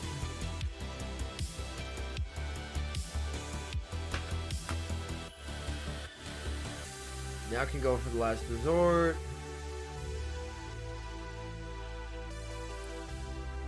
And Zardy was running that cool Shadow Ball moveset. Honestly, I'm not too familiar with what the top 100 ranked is right now. I have a lot of mons that I enjoy that aren't in the top 100. And it's the Lantern into the Mandibuzz. Going for the Shadow Ball, and we will see the no shield from HGP here.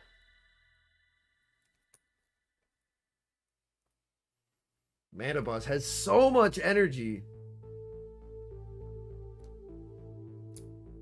I start playing Master League and spend like 50% of it. Yeah.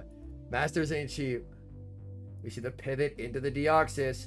Going for the Surf into the Deoxys here. Deoxys has to commit the shield. But now we could see Superior switched in. Was the turning looking? We've seen some cool stuff. We saw an Arctibax. We saw a Flash Cannon Reggie. We've seen some interesting stuff. This is a bit of an interesting end game. There's a lot of moving parts, and this Deoxys has a billion energy. He has 2 shields, but it's like, where do you use them? He's gonna let this go. He goes for an undercharge here. Still KOs. Now Lantern gonna try its best to spark all the way down. Yo, what's up, Nico?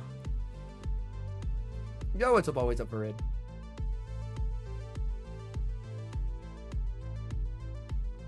Going for another boost. This is a -4 boost. He's letting it go. Oh my goodness. If his clock's up, this just loses him the game.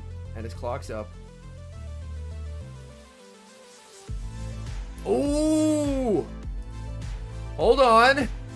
He reset the debuff. Can he KO with counters now? Can he KO with counters now? This is going to be close. He cannot! Lantern takes it. If he had switched sooner there and preserved more non-debuffed counters, maybe it could have been a tie. But no, does not end up that way.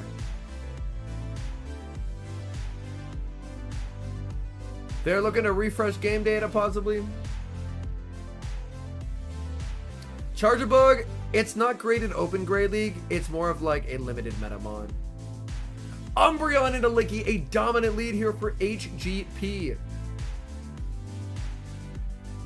Zardy is ABA. He's forced to stay in as he has the Deoxys in the back. And we see all that. But the thing is, HGP might have... yes, you can win by timeout, Christian. But HGP ran a line that is extremely weak to Mandibuzz. Excuse me. We do not have Evolution Cup this season. Extremely weak to Mandibuzz. So Mandibuzz in the bag is going to be a problem for HGP.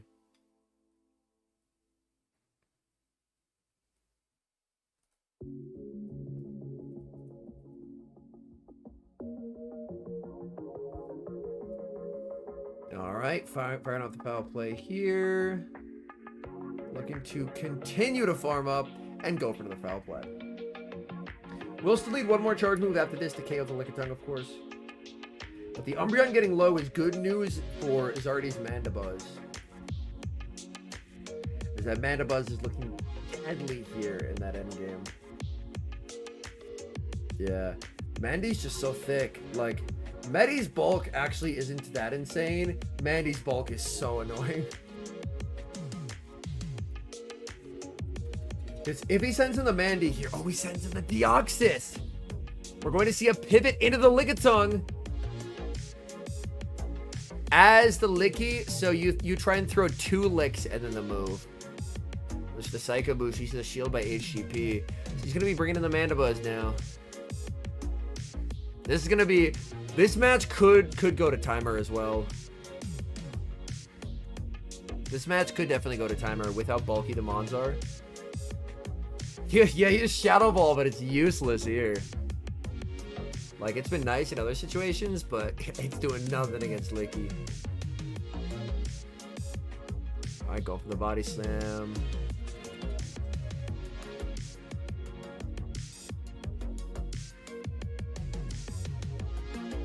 Alright, go with the aerial ace. No shield from HGP. Because Medi gets hate because it's ubiquitous. It's on nearly every single team. Shadow Ball is for the BM. Oh no.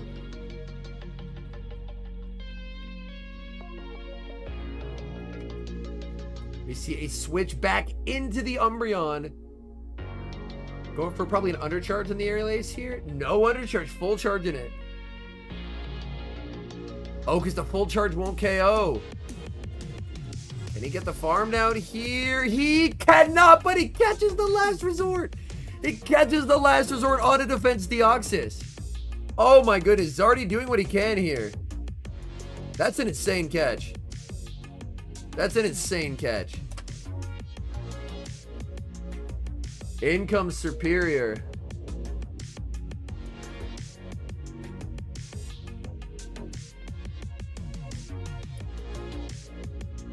Go for the Psycho Boost. Just gonna let this go.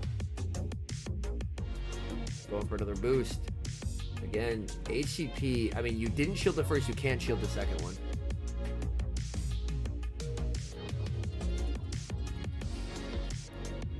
He can't aerial ace to get the KO here. DD lives this, and he calls it because he knows he lives it. He hits the Frenzy Plant to get the KO there. Oh, we see the switch into the Lickitung, and it cannot get the farm down. And this is looking like Zardy has found a way to play out of this game.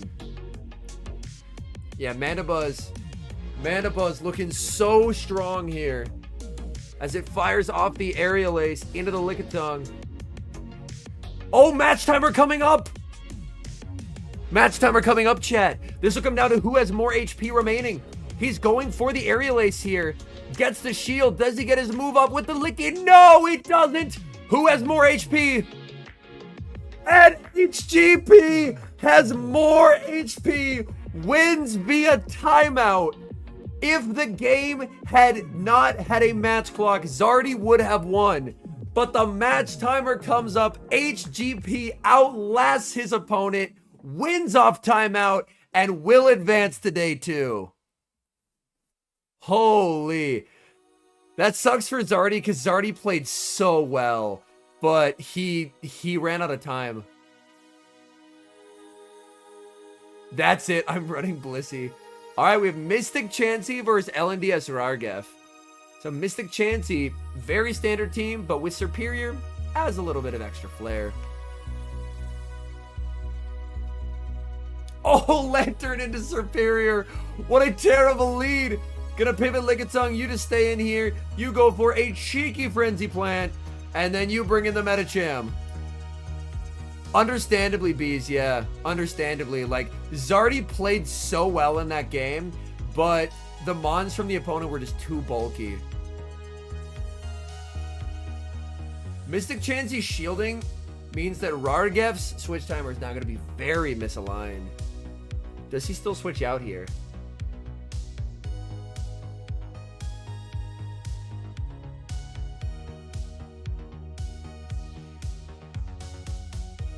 Do we now see the pivot into the Medi?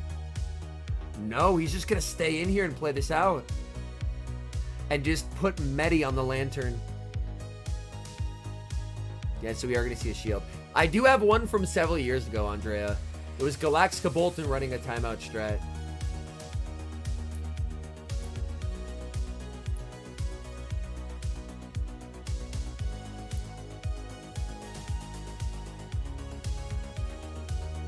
But yeah, it'll be Serp versus Serp here. And he now knows the entire team of 3, so he just stays in.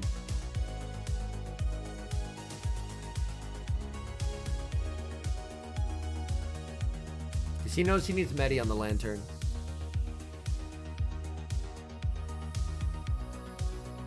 Okay, go for the aerial ace. He's just going to let this go, put Pelipper on this, and then just watch for the switch into Lantern and counter with Medicham. Medicham and a Lantern is a decently neutral matchup here. Alright, going for the Frenzy. This will be a very easy no-shield for Rargef, because he doesn't need this much health on the Pelipper to defeat the Superior. And then that's going to be the pivot, and then we're going to see one wing attack, and the pivot, and it's Water Gun. Interesting.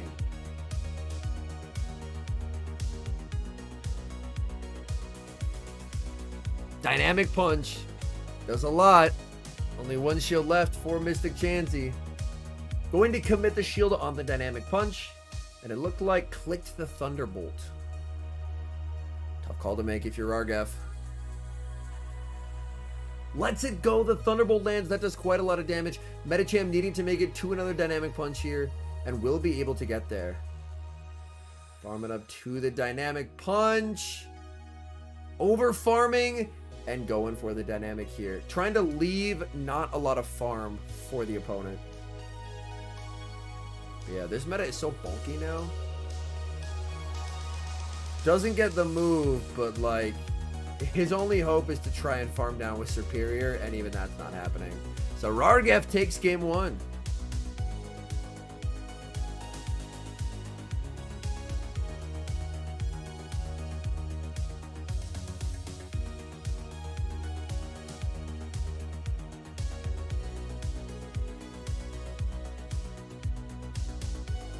Alright, Licky into Medi. Good lead for Rargef because he is dynamic. Triple tank plus timeout strategy. Oh my goodness.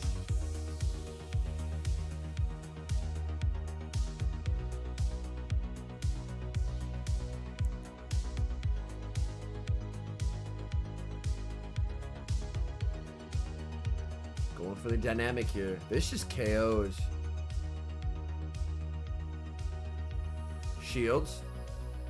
Shields correctly. You now see a pivot into Superior. Superior gonna get chipped with a body slam here. Body slam plus some licks will help get it closer to focus blast range for the Registeel. You try and catch the frenzy on Reggie basically. No, just staying in with the Licky. And just letting the Licky go is my guess. He's already down 1 shield. Yeah, just letting the Licky go. And then brings in the Medi. Interesting. Yo, what's up, Atomi? Give it lock on 2 while you're at it. Oh, no. I haven't seen Shiny Grubbin either, but I've just been playing off incense, so. Just been playing off incense. Yo, we've been at this for a while.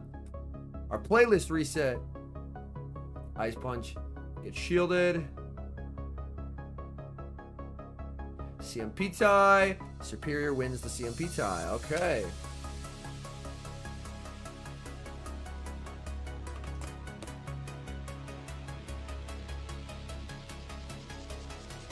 Just gonna let this go. That's fair. That's fair. And Superior did its job. Medi versus Medi, but this is gonna end with a a dynamic punch. It is legacy, yes, just. Food is too spicy, I'm dead. Spicy food is great, Drew. Oh no, chat. And this is why dynamic punch right here. This is why dynamic punch. Oh my. That's a lot of damage. And Rargef will take the win.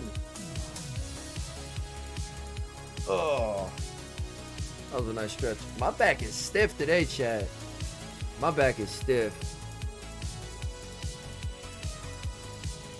Gets the debuff, but yeah, he just farms up to 2. Unfortunate for Mystic. Mystic will get another opportunity in the losers finals of Group C. Hey. Let's go, Jay.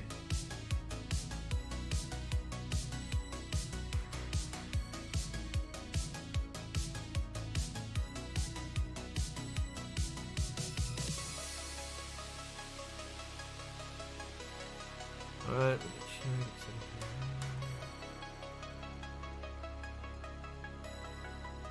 We started so many hours behind live, and we're within an hour of being caught up to live. Oh, this is going to be a good one. Muniz is back. Patrick E. Albany versus Muniz. Muniz played so well earlier with Superior. Unfortunately, A-Slash is a very good check to Superior here. Do some Jumpy Jacks. I do Jumpy Jacks for gifted channel memberships. So that is the way to get me out of my chair. For regular donos, I have anti-malt sprays. Yeah, Bubble Beam, Suicune, Umbreon, Blissey is like a super toxic timeout strat for Ultra. Alright, Superior into Shadow Venusaur. Superior, of course, is able to outpace. Superior, I think, wins zeros. Because I'm pretty sure a sludge bomb doesn't one shot. Yeah, it doesn't one shot here. So I think Serp wins zeros. Venu or Superior? Superior all the way.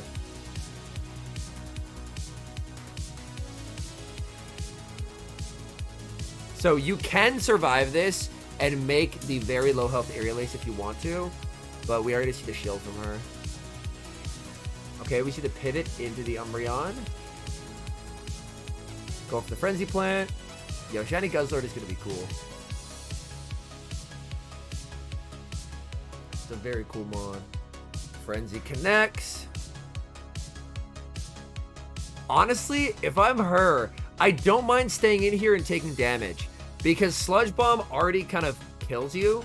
So taking this damage doesn't impact the outcome of the game a whole lot. Oh, I think she might be reading that he's trying to bait out the Metacham here. I think that's what she's reading by staying in. Which is an accurate read. That's what he's trying to do. This doesn't KO, even though it is the last resort. Unfortunately, my friends, this is full, Just Fan. Ooh, that does get her quite low. There was a little bit of lag there on her end, which was unfortunate. Yeah, I wasn't really playing Psychic Cup, to be honest. Venu gets the farm down, but then it's just Frost, and then Medi obliterates the A-Slash. That was a really good read by her to not fall for the Medi bait out, because knowing there was A-Slash in the back.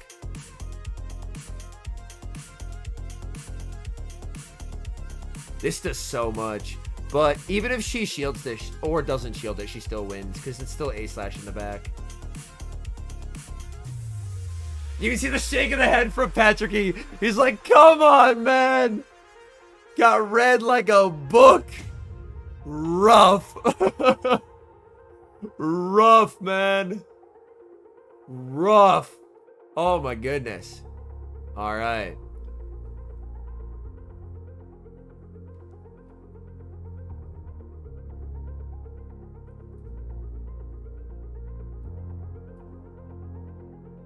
Not currently, David, no. But that was a brutal team read there by Muniz for Patrick E. Albany.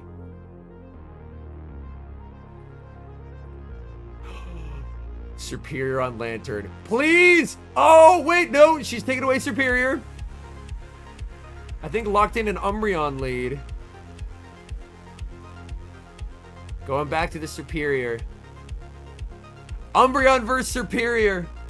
The battle of the bulk, chat. Oh, that A-Slash is a giant issue for this entire team that she brought.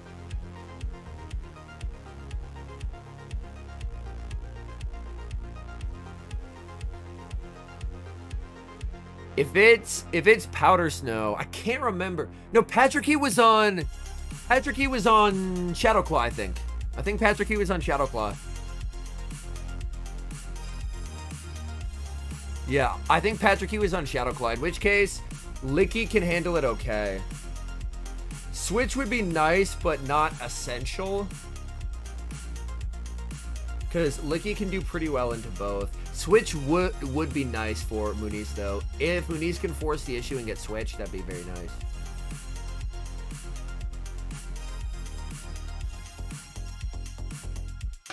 If she wants, I think she can shield this and Vine Whip down.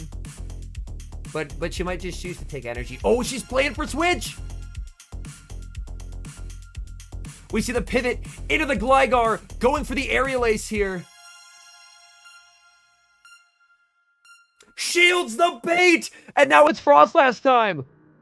In comes Frostlass, double super effective damage. And Frostlass can tank a dig, no problem. Going for the dig here. Frostlass will be able to absorb this energy. We see the no shield. Muniz playing this absolutely perfectly so far. Dig is going to connect. Looking to farm up here. Did she just go for the CMP tie? One before the CMP tie. One before the CMP tie. Patrick, he's shaking his head. Avalanche. Massive overkill. Knocking out an entire flock of Gligar there. The Umbreon is just so low, you kind of have to bring in the Sand Slash. But Sand Slash is getting hit with the Shadow Ball because she overfarmed the right amount. Yeah, look at that. She overfarmed enough that she makes the Shadow Ball. You can see that he's just like, you have got to be kidding me. Like, she is playing this, like, read for read exactly what she has to do, and then she can just lick down with Lickitung here. And you can see the shake of the head there from Patricky.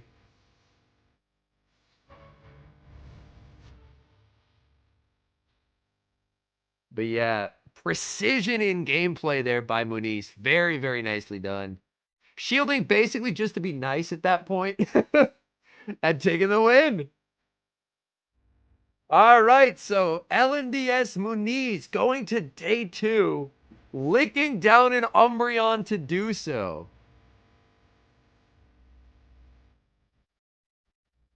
Ilpachella says she's using the Discord bot tech. Yeah. I feel like that was a brutal 2 games right there. That was a brutal 2 games. Oh, we are. Hold on. I'm gonna refresh here.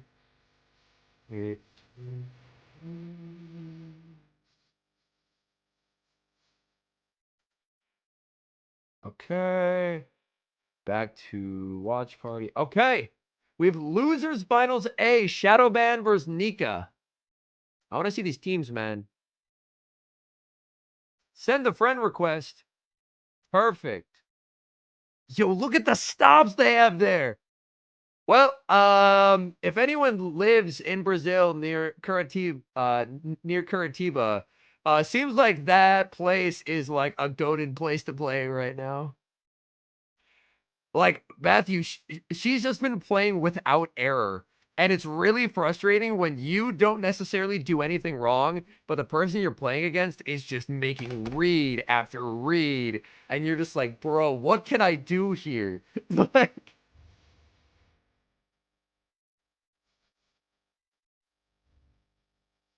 Yeah, like if people live in Brazil not far away from there, they can just show up to the regionals, have a Go Plus going, and catch so much stuff. I have not always up parade, no. Let me see Nika's team, by the way. Okay. So Nika just locked in that line of 3. Licky and a Pelipper. Okay. In New York, this place is full of Pokestop names. Yeah, I got to visit New York for New York Go Fest. There's Pokestops everywhere. It's crazy. Hey, that's awesome, Beast. That's awesome. All right, body slam into the Pelipper here. Pelipper, do you bait or do you nuke? Over farming, no baits here. Full sending the nuke. Decision time for Nika. Does he elect to shield? He does, shielding the Hurricane. That's a big shield. We see a switch into the Lickitung, trying for the catch. Catch is unsuccessful. That's going to be answered with the Dynamic Punch Medicham. Hey, that's awesome. Always up parade.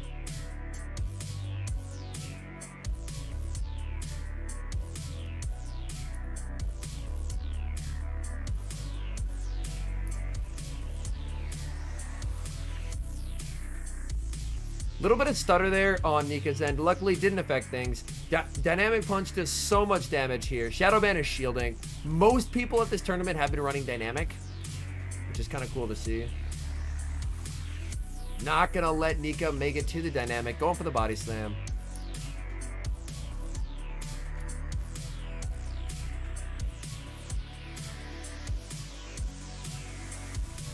Oh, but that Reggie back is tough.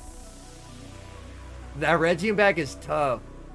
Nika's not gonna have a good time getting rid of that Reggie chat.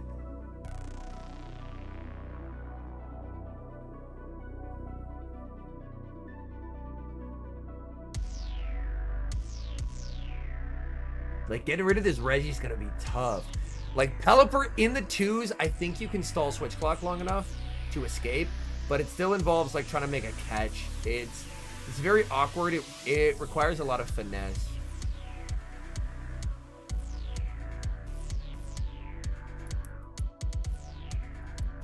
Yeah, we had discussed that last stream, actually, OG Loco. Apparently, oh, tries for the combo, but it's caught on Pelipper. Apparently, people were getting banned because in the Netherlands, they had set up a gigantic botnet of, like, automated Wayfarer accounts to auto-approve stops. So that's why people are getting banned. Ordinary people doing, like, submitting stops that they think are legit aren't getting banned. But a bunch of people were pushing through stops that aren't supposed to be stops by setting up an enormous botnet. So that's who's getting banned, apparently. Yo, what's up, Bach? Welcome in. This is an awkward health range for the Registeel to deal with. You'd almost prefer that it was at full health. Yeah, I appreciate that, Will. Early shield.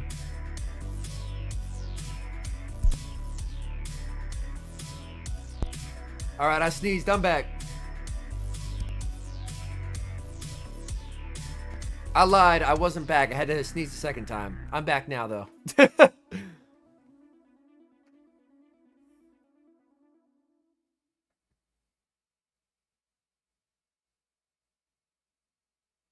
Go for the blast here. But again, like the fact that you have to throw a 75 energy move to get rid of a Pelipper that's like in the red is so uncomfortable. I'm in the Netherlands, aka never using Wayfarer again. That's fair, yeah. Yeah, so Licky previously was hard-walled by Noctowl. So if you brought Lickitung and you save switched it, people could send in Noctowl. And then, oh, the combo! The combo from Nika. What a play. Yeah, so it always had a lot of good things going for it. Saves the move. Brings in Licky. Oh, but can't make the move. But Noctowl completely shut it down to the point where it wasn't really usable. But now, Noctowl is dead, so it's way more appealing to use Licky because Licky's hardest counter got nerfed into the ground. So that's why everyone's using Licky, is just because Licky unfortunately isn't nearly as good. It's just not nearly as bulky. Yeah. Peppish, Superior's a beast. Superior's a beast. Yo, look at that chat. The shiny purified Sableye. That's so cool. That's such a flex. I wish I had one of those. Shiny purified Sableye. That's so cool. All right, we see Medi into Medi here. And Shadowban actually on Psychic, which is a rarity for this tournament.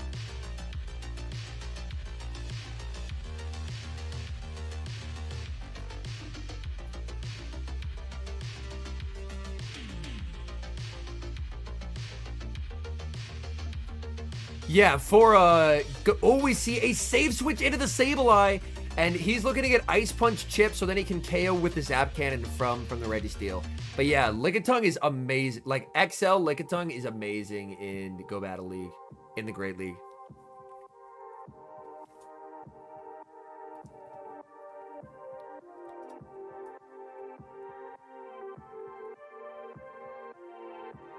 Going for the foul play here, but yeah, staying in for the Ice Punch is slightly nice just because it means that Sableye actually gets knocked out here. Yo, what's up, Eric? Hey, hope you're having a good calm day, homie. The fast move for Licky, it's a lick. Same as for Lickitung.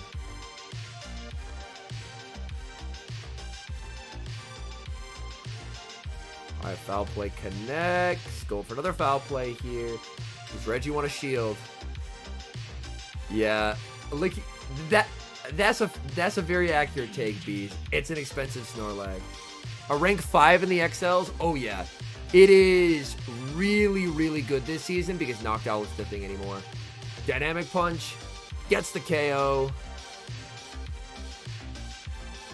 Yeah. Mine, for reference, that you guys see me use in videos quite a lot, is a rank 100, and it still does very well. Nika does love the combos, yes. Can Shadowban get the farm down? No, the Ice Punch is reached. This doesn't KO, but it does get the Pelipper low.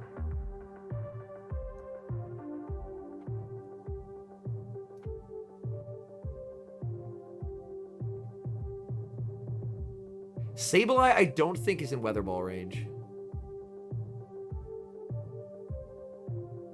Gonna send in the Lickitung, the bait. Oh my goodness. This would be a massive call here. Nika's thinking about it. And he shields, and it's the Weather Ball. Now going for the Hurricane, but Shadow Band does not have Dynamic Punch. So getting this damage is big for him. He needs this damage. And we're going to see a simultaneous switch. Sableye into the Medicham. Sableye farming up energy here and going for the foul play. This will be pulling the final shield from the Medicham. And Shadow Band in a difficult situation where he's rapidly running out of HP here. He's going for the Ice Punch right away. Does not want to take any more super effective Shadow Claws. Ice Punch will be able to get rid of this Sableye. And then it's all up to the Lickitung. Lickitung needs to make the Body Slam to win, and Lickitung will get to the Body Slam. And Nika is going to be advancing to day 2.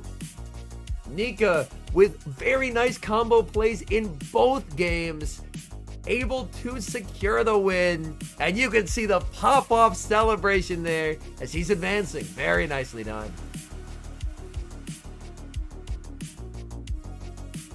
We're almost caught up to live, chat. We're almost caught up to live.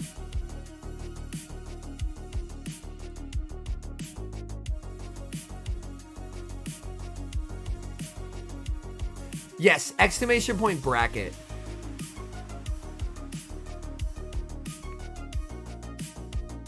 All right, JW Naldo versus Zardy, the second losers finals. Naldo, of course, rocking the Shadow Dragonite as his Spicy Flyer, and for Zardy, he's running Mandibuzz.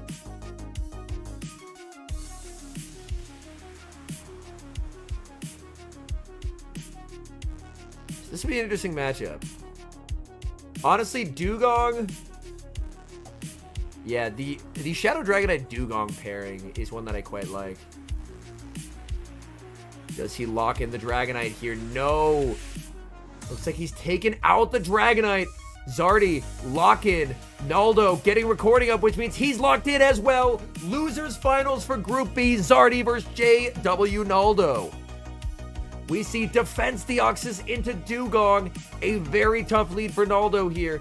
Naldo is going to pivot into Lantern. Lantern on Spark, going to be hit with a Psycho Boost here. Psycho Boost will deal some solid chip damage, and then we're going to see Zardy switch out here. Zardy can bring in the harder counter of the Lickitung, or he can choose to mirror. He's not going to mirror. He's going to send in the Lickitung. Lickitung will immediately be met with the Thunderbolt here. Yeah, Licky is so solid. Licky is so solid.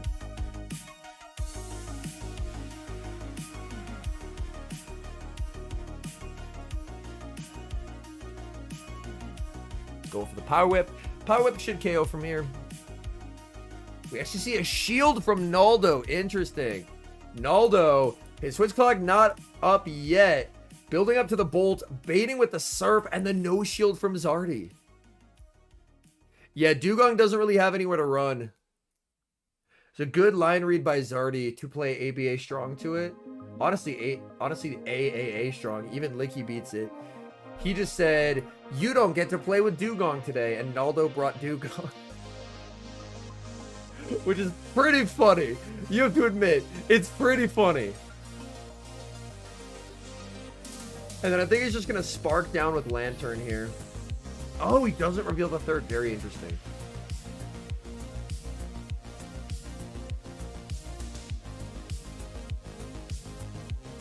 Okay. Yep, just boost and dip.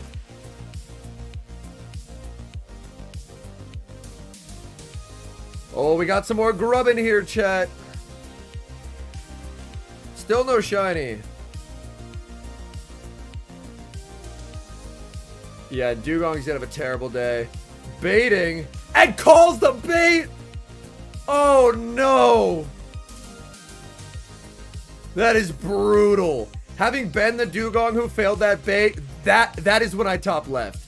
That is when I top left. The moment I'm a Dugong and I fail a bait, I do have an instance going. The moment I fail a bait into a Lantern, I exit the match so rapidly.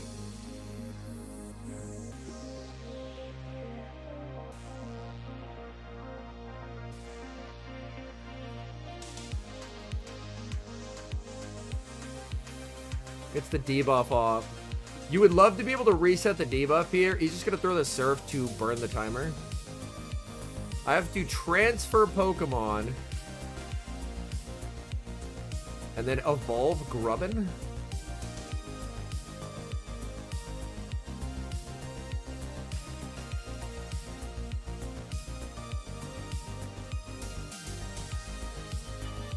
Alright, we're evolving some Grubbin. That's fair, Poke. That's fair. Alright, he's already going for the Psycho Boost here into the Lickitung. Psycho Boost is going to connect, and that does quite a lot of damage. These counters are now debuffed. He's letting himself... Yeah, he knows he's done. He knows he's done. Caught a Nundo Grubbin. Nice. Alright. We are within like 20 minutes of live now, chat. Okay. Lantern into Reggie. Very neutral.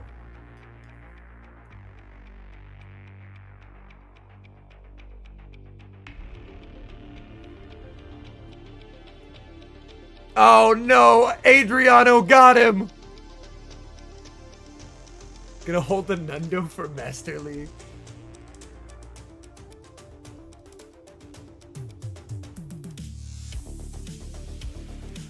I've perfected the way of top lefting as I throw a move.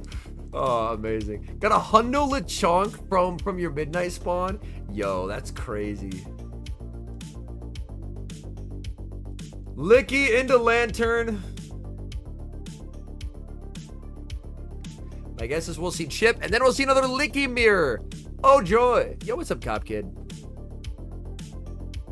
I love Licky Mirrors so much. Oh my god, it's the Licky Mirror. I have to evolve a Charjabug? I can't do that from home. Come on, man.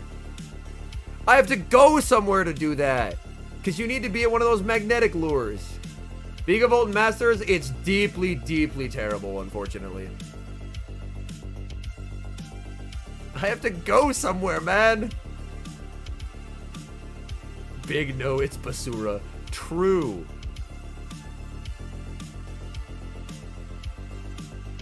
It is so bad in Masters. Have you tried not being rural? No, I haven't. Imagine not having a house Pokestop. In multiple directions from my house is corn.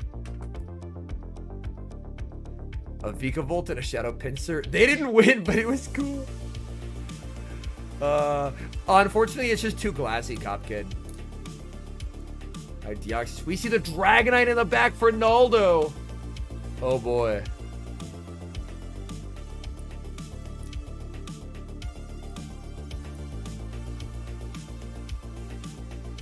Center of the corn Pokestop.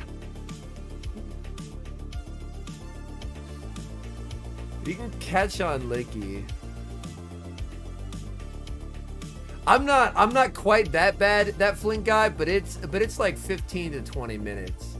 So I'm not as rural as some, but I'm still like, I have no visible gyms from my house. Well, I say house, it's an apartment.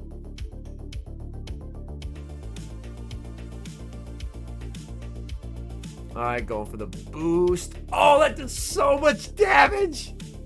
In comes the Licky, but it's running out of HP rapidly, going for the body slam right before it gets KO'd. I did bees, yes, but I would have to go out to a lure to put on the magnetic lure. I would have to go out to a Pokestop. We see a switch into the Lickitung. Oh, man. Just gonna let this go. Sadly, no, Joe, there isn't. I've scoured it extensively. Unfortunately, we don't have a gazebo or a playground.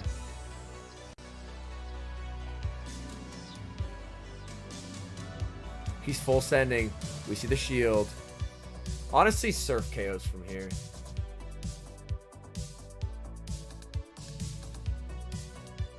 He's not gonna make it. Oh, he gets the spark down! He gets the spark down! And Zardy takes it! Oh my! I was looking at the energy. I was not looking at Dragonite's health. Dragonite gets sparked down. It's just so frail.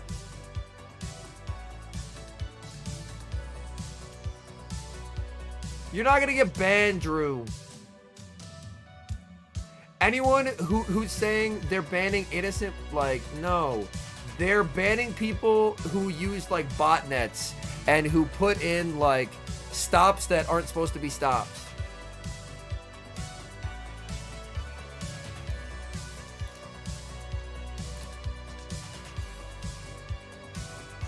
Zardy Redemption. Yes, Zardy today, too. We're now within 10 minutes of live chat.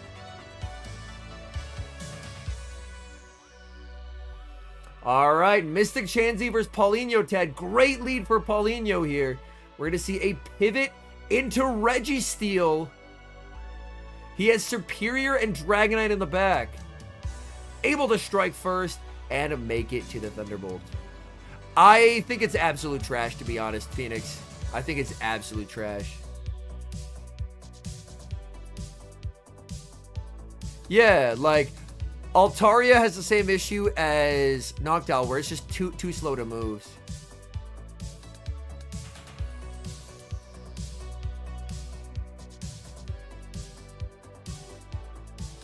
Alright, makes another Thunderbolt. This doesn't quite KO. Like, Reggie can make a blast here. Yo, Mystic has a... Yeah. Letting it go. Farm with Dragonite. Farm with Dragonite. Farm with Dragonite. Yes! Oh, okay. Okay. Cinema. Ladies and gentlemen. Oh, tries to catch. Absolute cinema. Shadow Dragonite up energy. About to cook. Letting it go because he has to. But he can just CMP the Medi or catch on Superior. Either one's a valid option. Oh, Medi doesn't make the move. Medi dies with it. Oh! I think the Dragon Breath might have KO'd, but he switches to catch it on a Superior. That's also fine. That's also fine. Clock not yet up. He's getting Vine Whipped down.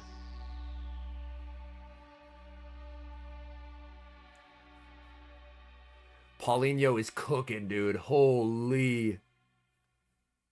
Paulinho is mad cooking. After this battle chat, I'm pretty sure we're going to be installing for one more match of the day. And then after that one more match, then we'll be done with day one. We got through day one with almost no stalling.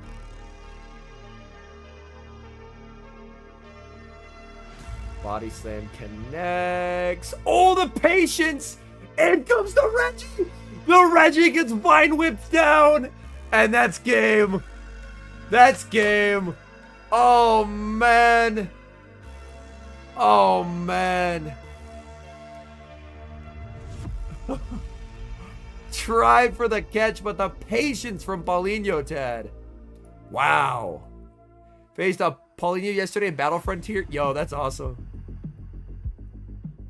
Yo, look at the team from Paulinho. He has Greninja.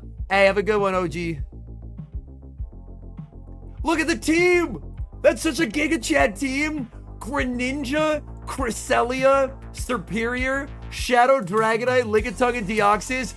Dude, that's such a cool team. That's such a cool team. Dude, I'm now a big Paulinho Tad fan. I'm now a big Paulinho Tad fan. All right.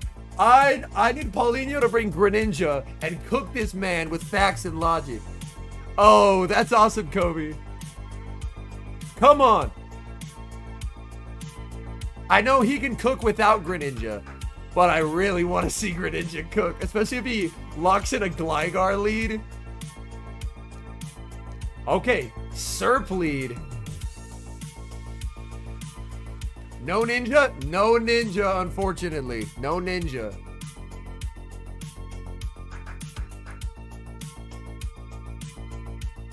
Superior into Gligar here. Both can tank a move.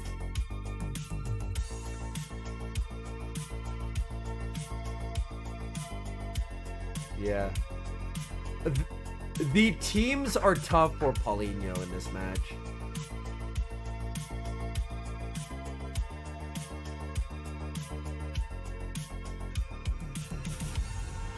Frenzy doesn't KO here. It does a lot, though. It does a lot of damage. Oh, chat! Chat! Hold on! Chat! Hold on, sorry! I have to interrupt. Look what I just got, chat! Hold on! Nope, do the thing. A huge shiny! Let's go! My first shiny Grubbin is a huge shiny. I haven't done the snapshots yet. No, I'm gonna have to do that. Holy dude. Alright, I'm gonna go back to the game. A huge shiny? That's way too cool, man. I just hit the enter in local showcase thing. And I'm rank 1. What a good day. It's a 14-6-13. Because if you're close enough to a showcase, right after you catch it, you can hit like the drop into showcase thing. So just put it in a showcase for me. That's kind of nice. Ooh, makes the body slam. He has 2 shields. Are you ever not rank 1? Nah, dude. I don't. Ooh. The worry here is that the fast move pressure is going to be too much. I think Mystic Chansey is going to just farm down and he's going to die with 2 shields. Are the only true. They are the only positive for rural players.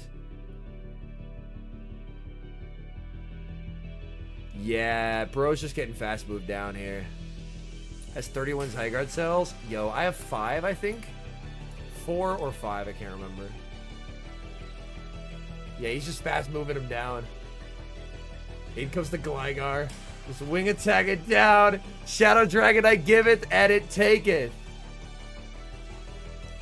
Oh, man.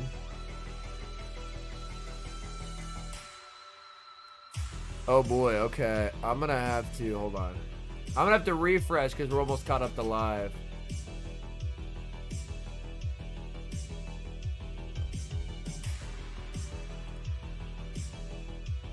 All right, we're back, chat. 1-1. Genuinely both are good, Cop Kid. I don't think there's a wrong answer. Right, Adriano? Yeah. We might hit 50K subs this week, which would be absurd. Like, I started making videos during, like, the COVID year because I needed something to do. I was like playing Go Battle League. I was really bad at it, but I really liked it. So I was like, I want to keep doing it and see what happens.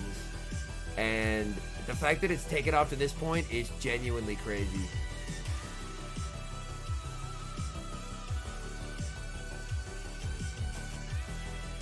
Come on, bring the ninja, man.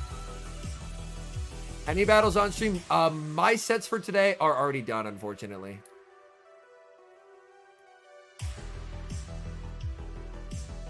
Come on, Paulinho.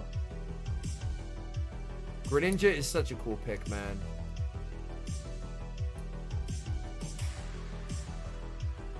Yeah, I don't... Yeah, EJ, I would say casual probably describes it. Like, I'm typically within the first 500 players worldwide to hit Legend, but I don't compete at tournaments because I don't think that's something I would particularly enjoy. I would love to cast at them one day, but I don't feel like I would have a lot of joy competing, if that makes sense.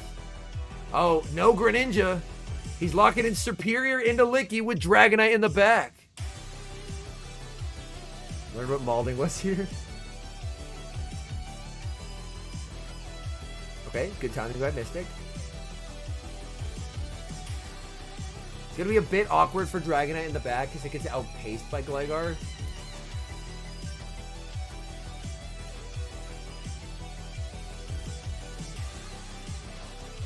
Hey, that's awesome, Cop Kid. We see the shield there. Okay. I mean, the more shields that are down, the less good the Dragonite is. And then after that, he gets high after getting stream sniped. Oh, that's funny.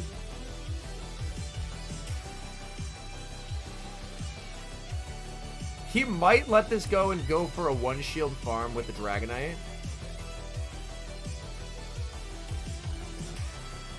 But he'll have to give up a shield to do so. Oh, he brings in the Deoxys. So this will get aligned to the Gligar now. Okay, goes to the whip. Hey, that's very kind of you, man. I appreciate that. But he'll get the boost into the switch. I would rather be Paulinho Tad in this moment because he'll get the boost off into the Gligar. Okay, boost right away. Nice. Get the chip. And then if you're Gligar, you don't want to I-swap, U-swap here. You want to stay in an Aerial Ace. Yes. Chansey's playing it the way he needs to play it. Chansey's playing it the way he needs to play it to win this game.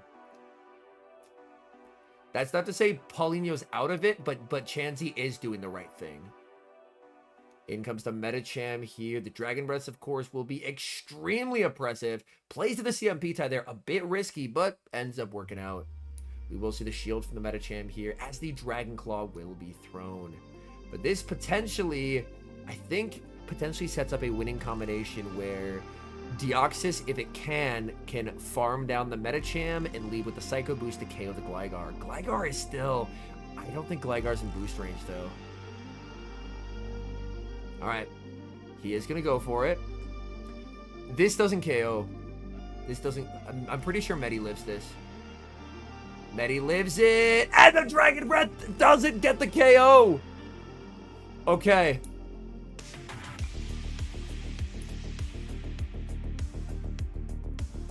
In comes the Deoxys. Deoxys gets 2 counters.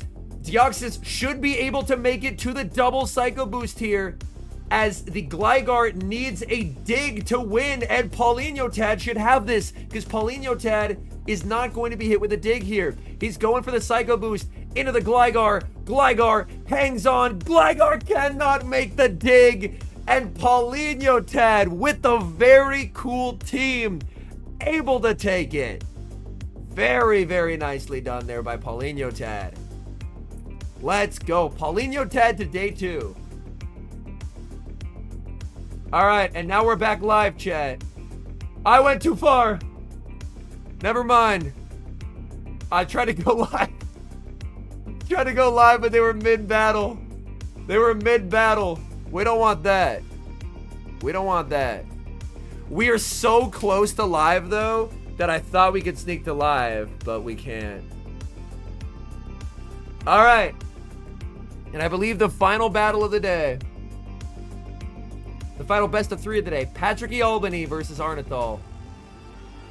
Both running fairly standard teams.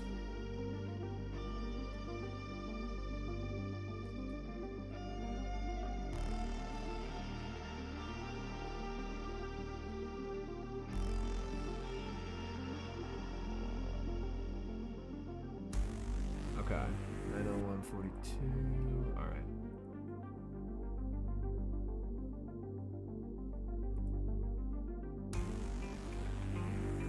Yeah, this is awkward because the game itself that we're trying to watch hasn't finished yet, and we can't watch along a couple minutes behind on the VOD, which is awkward.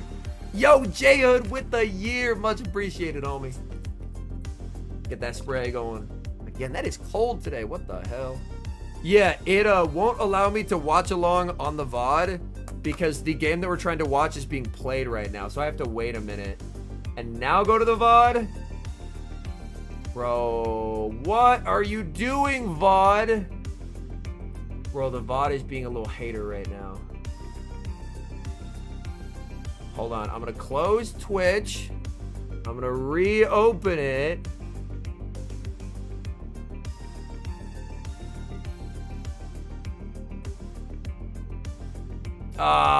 Twitch is bugging out, man. Twitch is bugging out. That's so annoying. So what it's doing is, when I go to here, it's saying that it's, I would have to move my face, 9:05:12, which I should be able to see this. But if I click on it, it takes me to 9:03:10, which is like the battle that's ongoing. That's very frustrating. I guess we just pick up here and then we can watch Battle 1 after. So we're back live, and then we're just gonna have to watch Battle 1 after because Twitch is being a little bozo right now. Twitch is being a little bozo.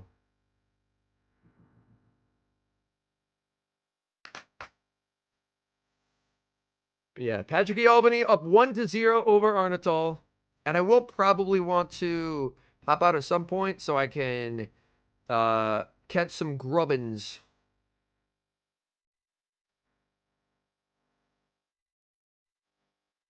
Do I excessively need grubbins? Not really.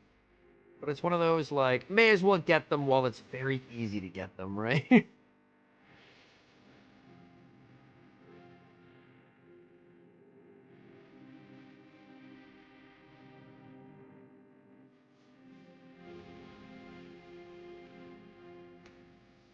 And we got 3 XLs from that grubbin.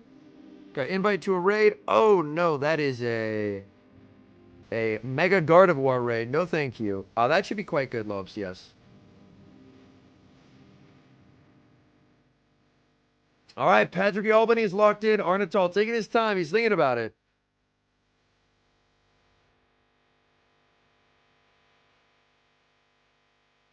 But yeah, the extra large shiny grubbin is pretty hype. Pretty excited about that.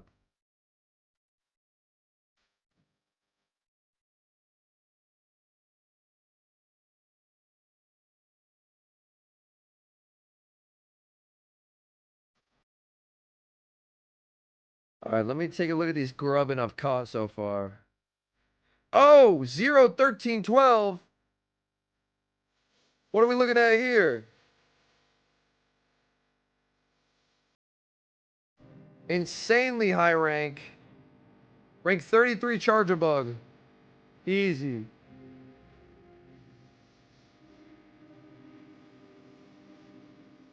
Say less. Already evolving it.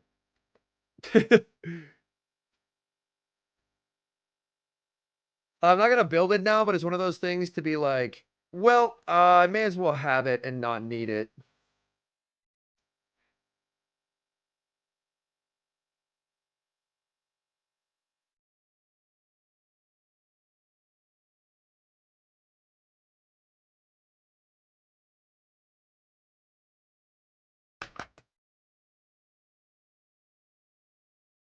All right, we see a pivot into the Medi, trying to catch the dynamic punch, but Medi will be answered with Pelipper. But there's Umbreon in the back, awaiting that Lickitung. This is going to get interesting, chat. Patrick is running Psychic. Psychic does quite a lot here.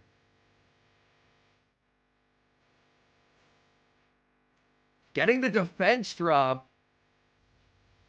Big call to make. Arnatol not baiting. Full sending the Hurricane here. Patrick thinking about it. He shields. That's a big shield. Look it up at the camera. He can now Ice Punch as they're one off the Weather Ball. And put some pressure on Arnatol here. Arnatol shields.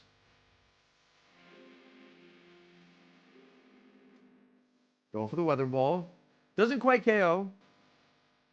But sets up a potential wing attack. Weather Ball connects. Oh, that's unfortunate. E-Bomb.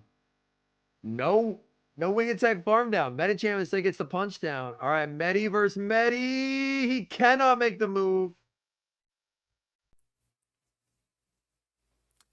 Oh boy. Arnatol with this Medicham suddenly looking deadly in this endgame. Dynamic punch connects.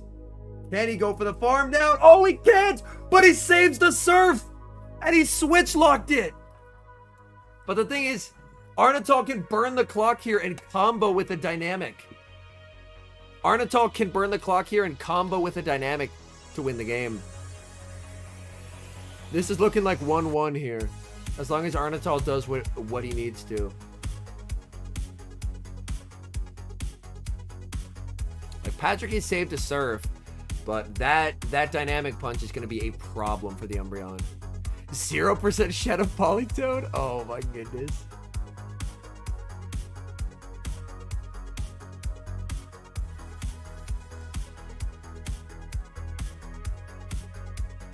Alright. Time to take a snapshot so I can get a Grubbin. Yay, I got a Grubbin. Clock up. Clock up. Oh, when does he switch? He doesn't. Yo, I got a shiny off my snapshot. We see the switch into the dynamic punch and gets it. Arnatal doing what he needed to do there. Dynamic punch gets the KO. I get another shiny Grubbin as well. And Arnatal forces game 3. So he was one off, but he was able to switch in and then just win CMP there. Yo, shiny Grubbin, Pog. Yo, 15, 10, 12. New Master League meta copium.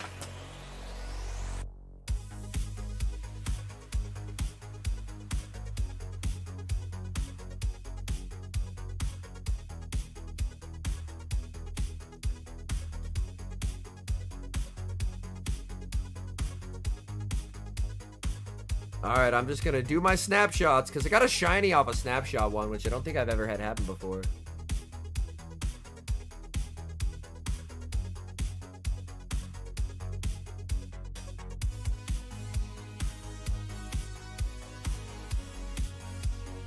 Oh man, I am feeling the effects of staying up till like the early hours last night.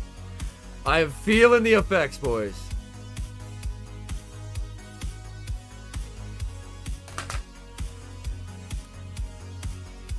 Alright, Patricky is locked in. Arnatal still making final decisions here. No, I still got stuff to do before I can go to bed.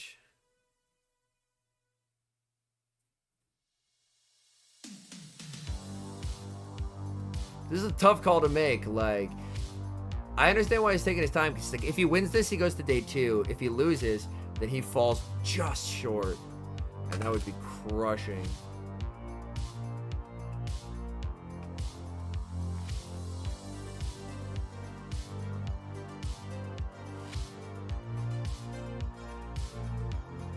He's waiting.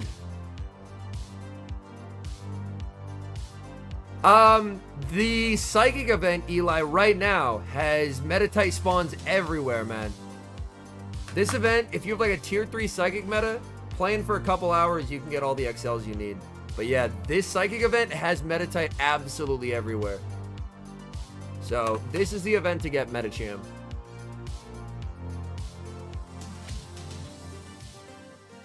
Alright, they're locked in. Arnatal versus Patricky Albany. A trip to day 2 on the line, leading Umbreon into Umbreon. No, man! This is gonna be a timeout game.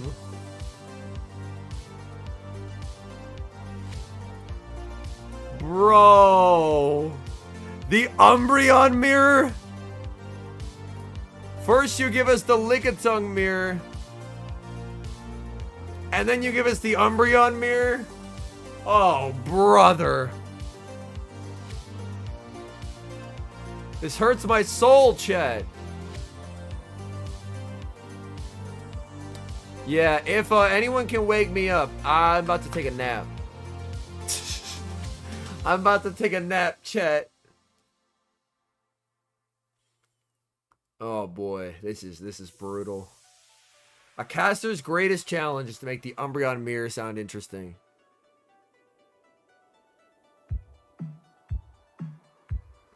Interesting. Arnatal has the slightly better Umbreon, which means Patricky might win CMP.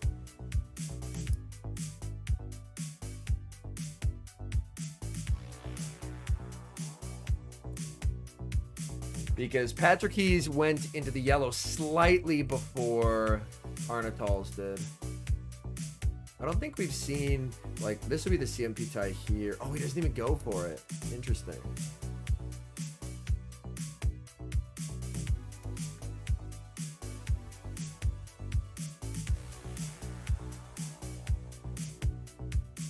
Arnatol should be able to barely win this lead. Shiny Lechonk, let's go, dude. We now see a pivot into Lantern answered by Lickitung. Not what he was hoping to see. Not what he was hoping to see. Thunderbolt gets shielded. Yeah, you can see the shaking of the heads there. It is looking tough for the homie. Patrick here. I need a Wobbuffet mirror. Oh no. Wob mirror is brutal.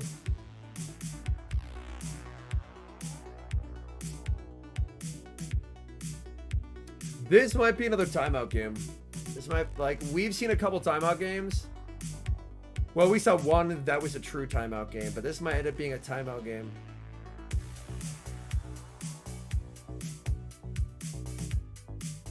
Wob mirror, no return. All right, calm down there, Satan. Oh, man. Yeah, someone qualified for day 2 on a timeout win. I think it was versus Patricky.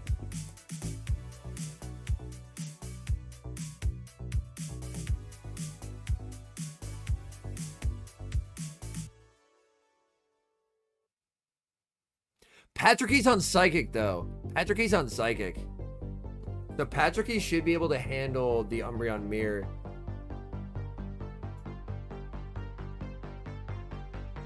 Gets the Surf. Okay.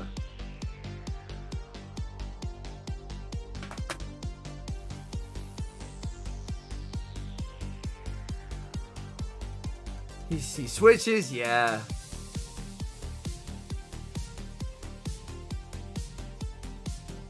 It would be interesting, yeah, if it got, instead of Tackle, if it had Lick.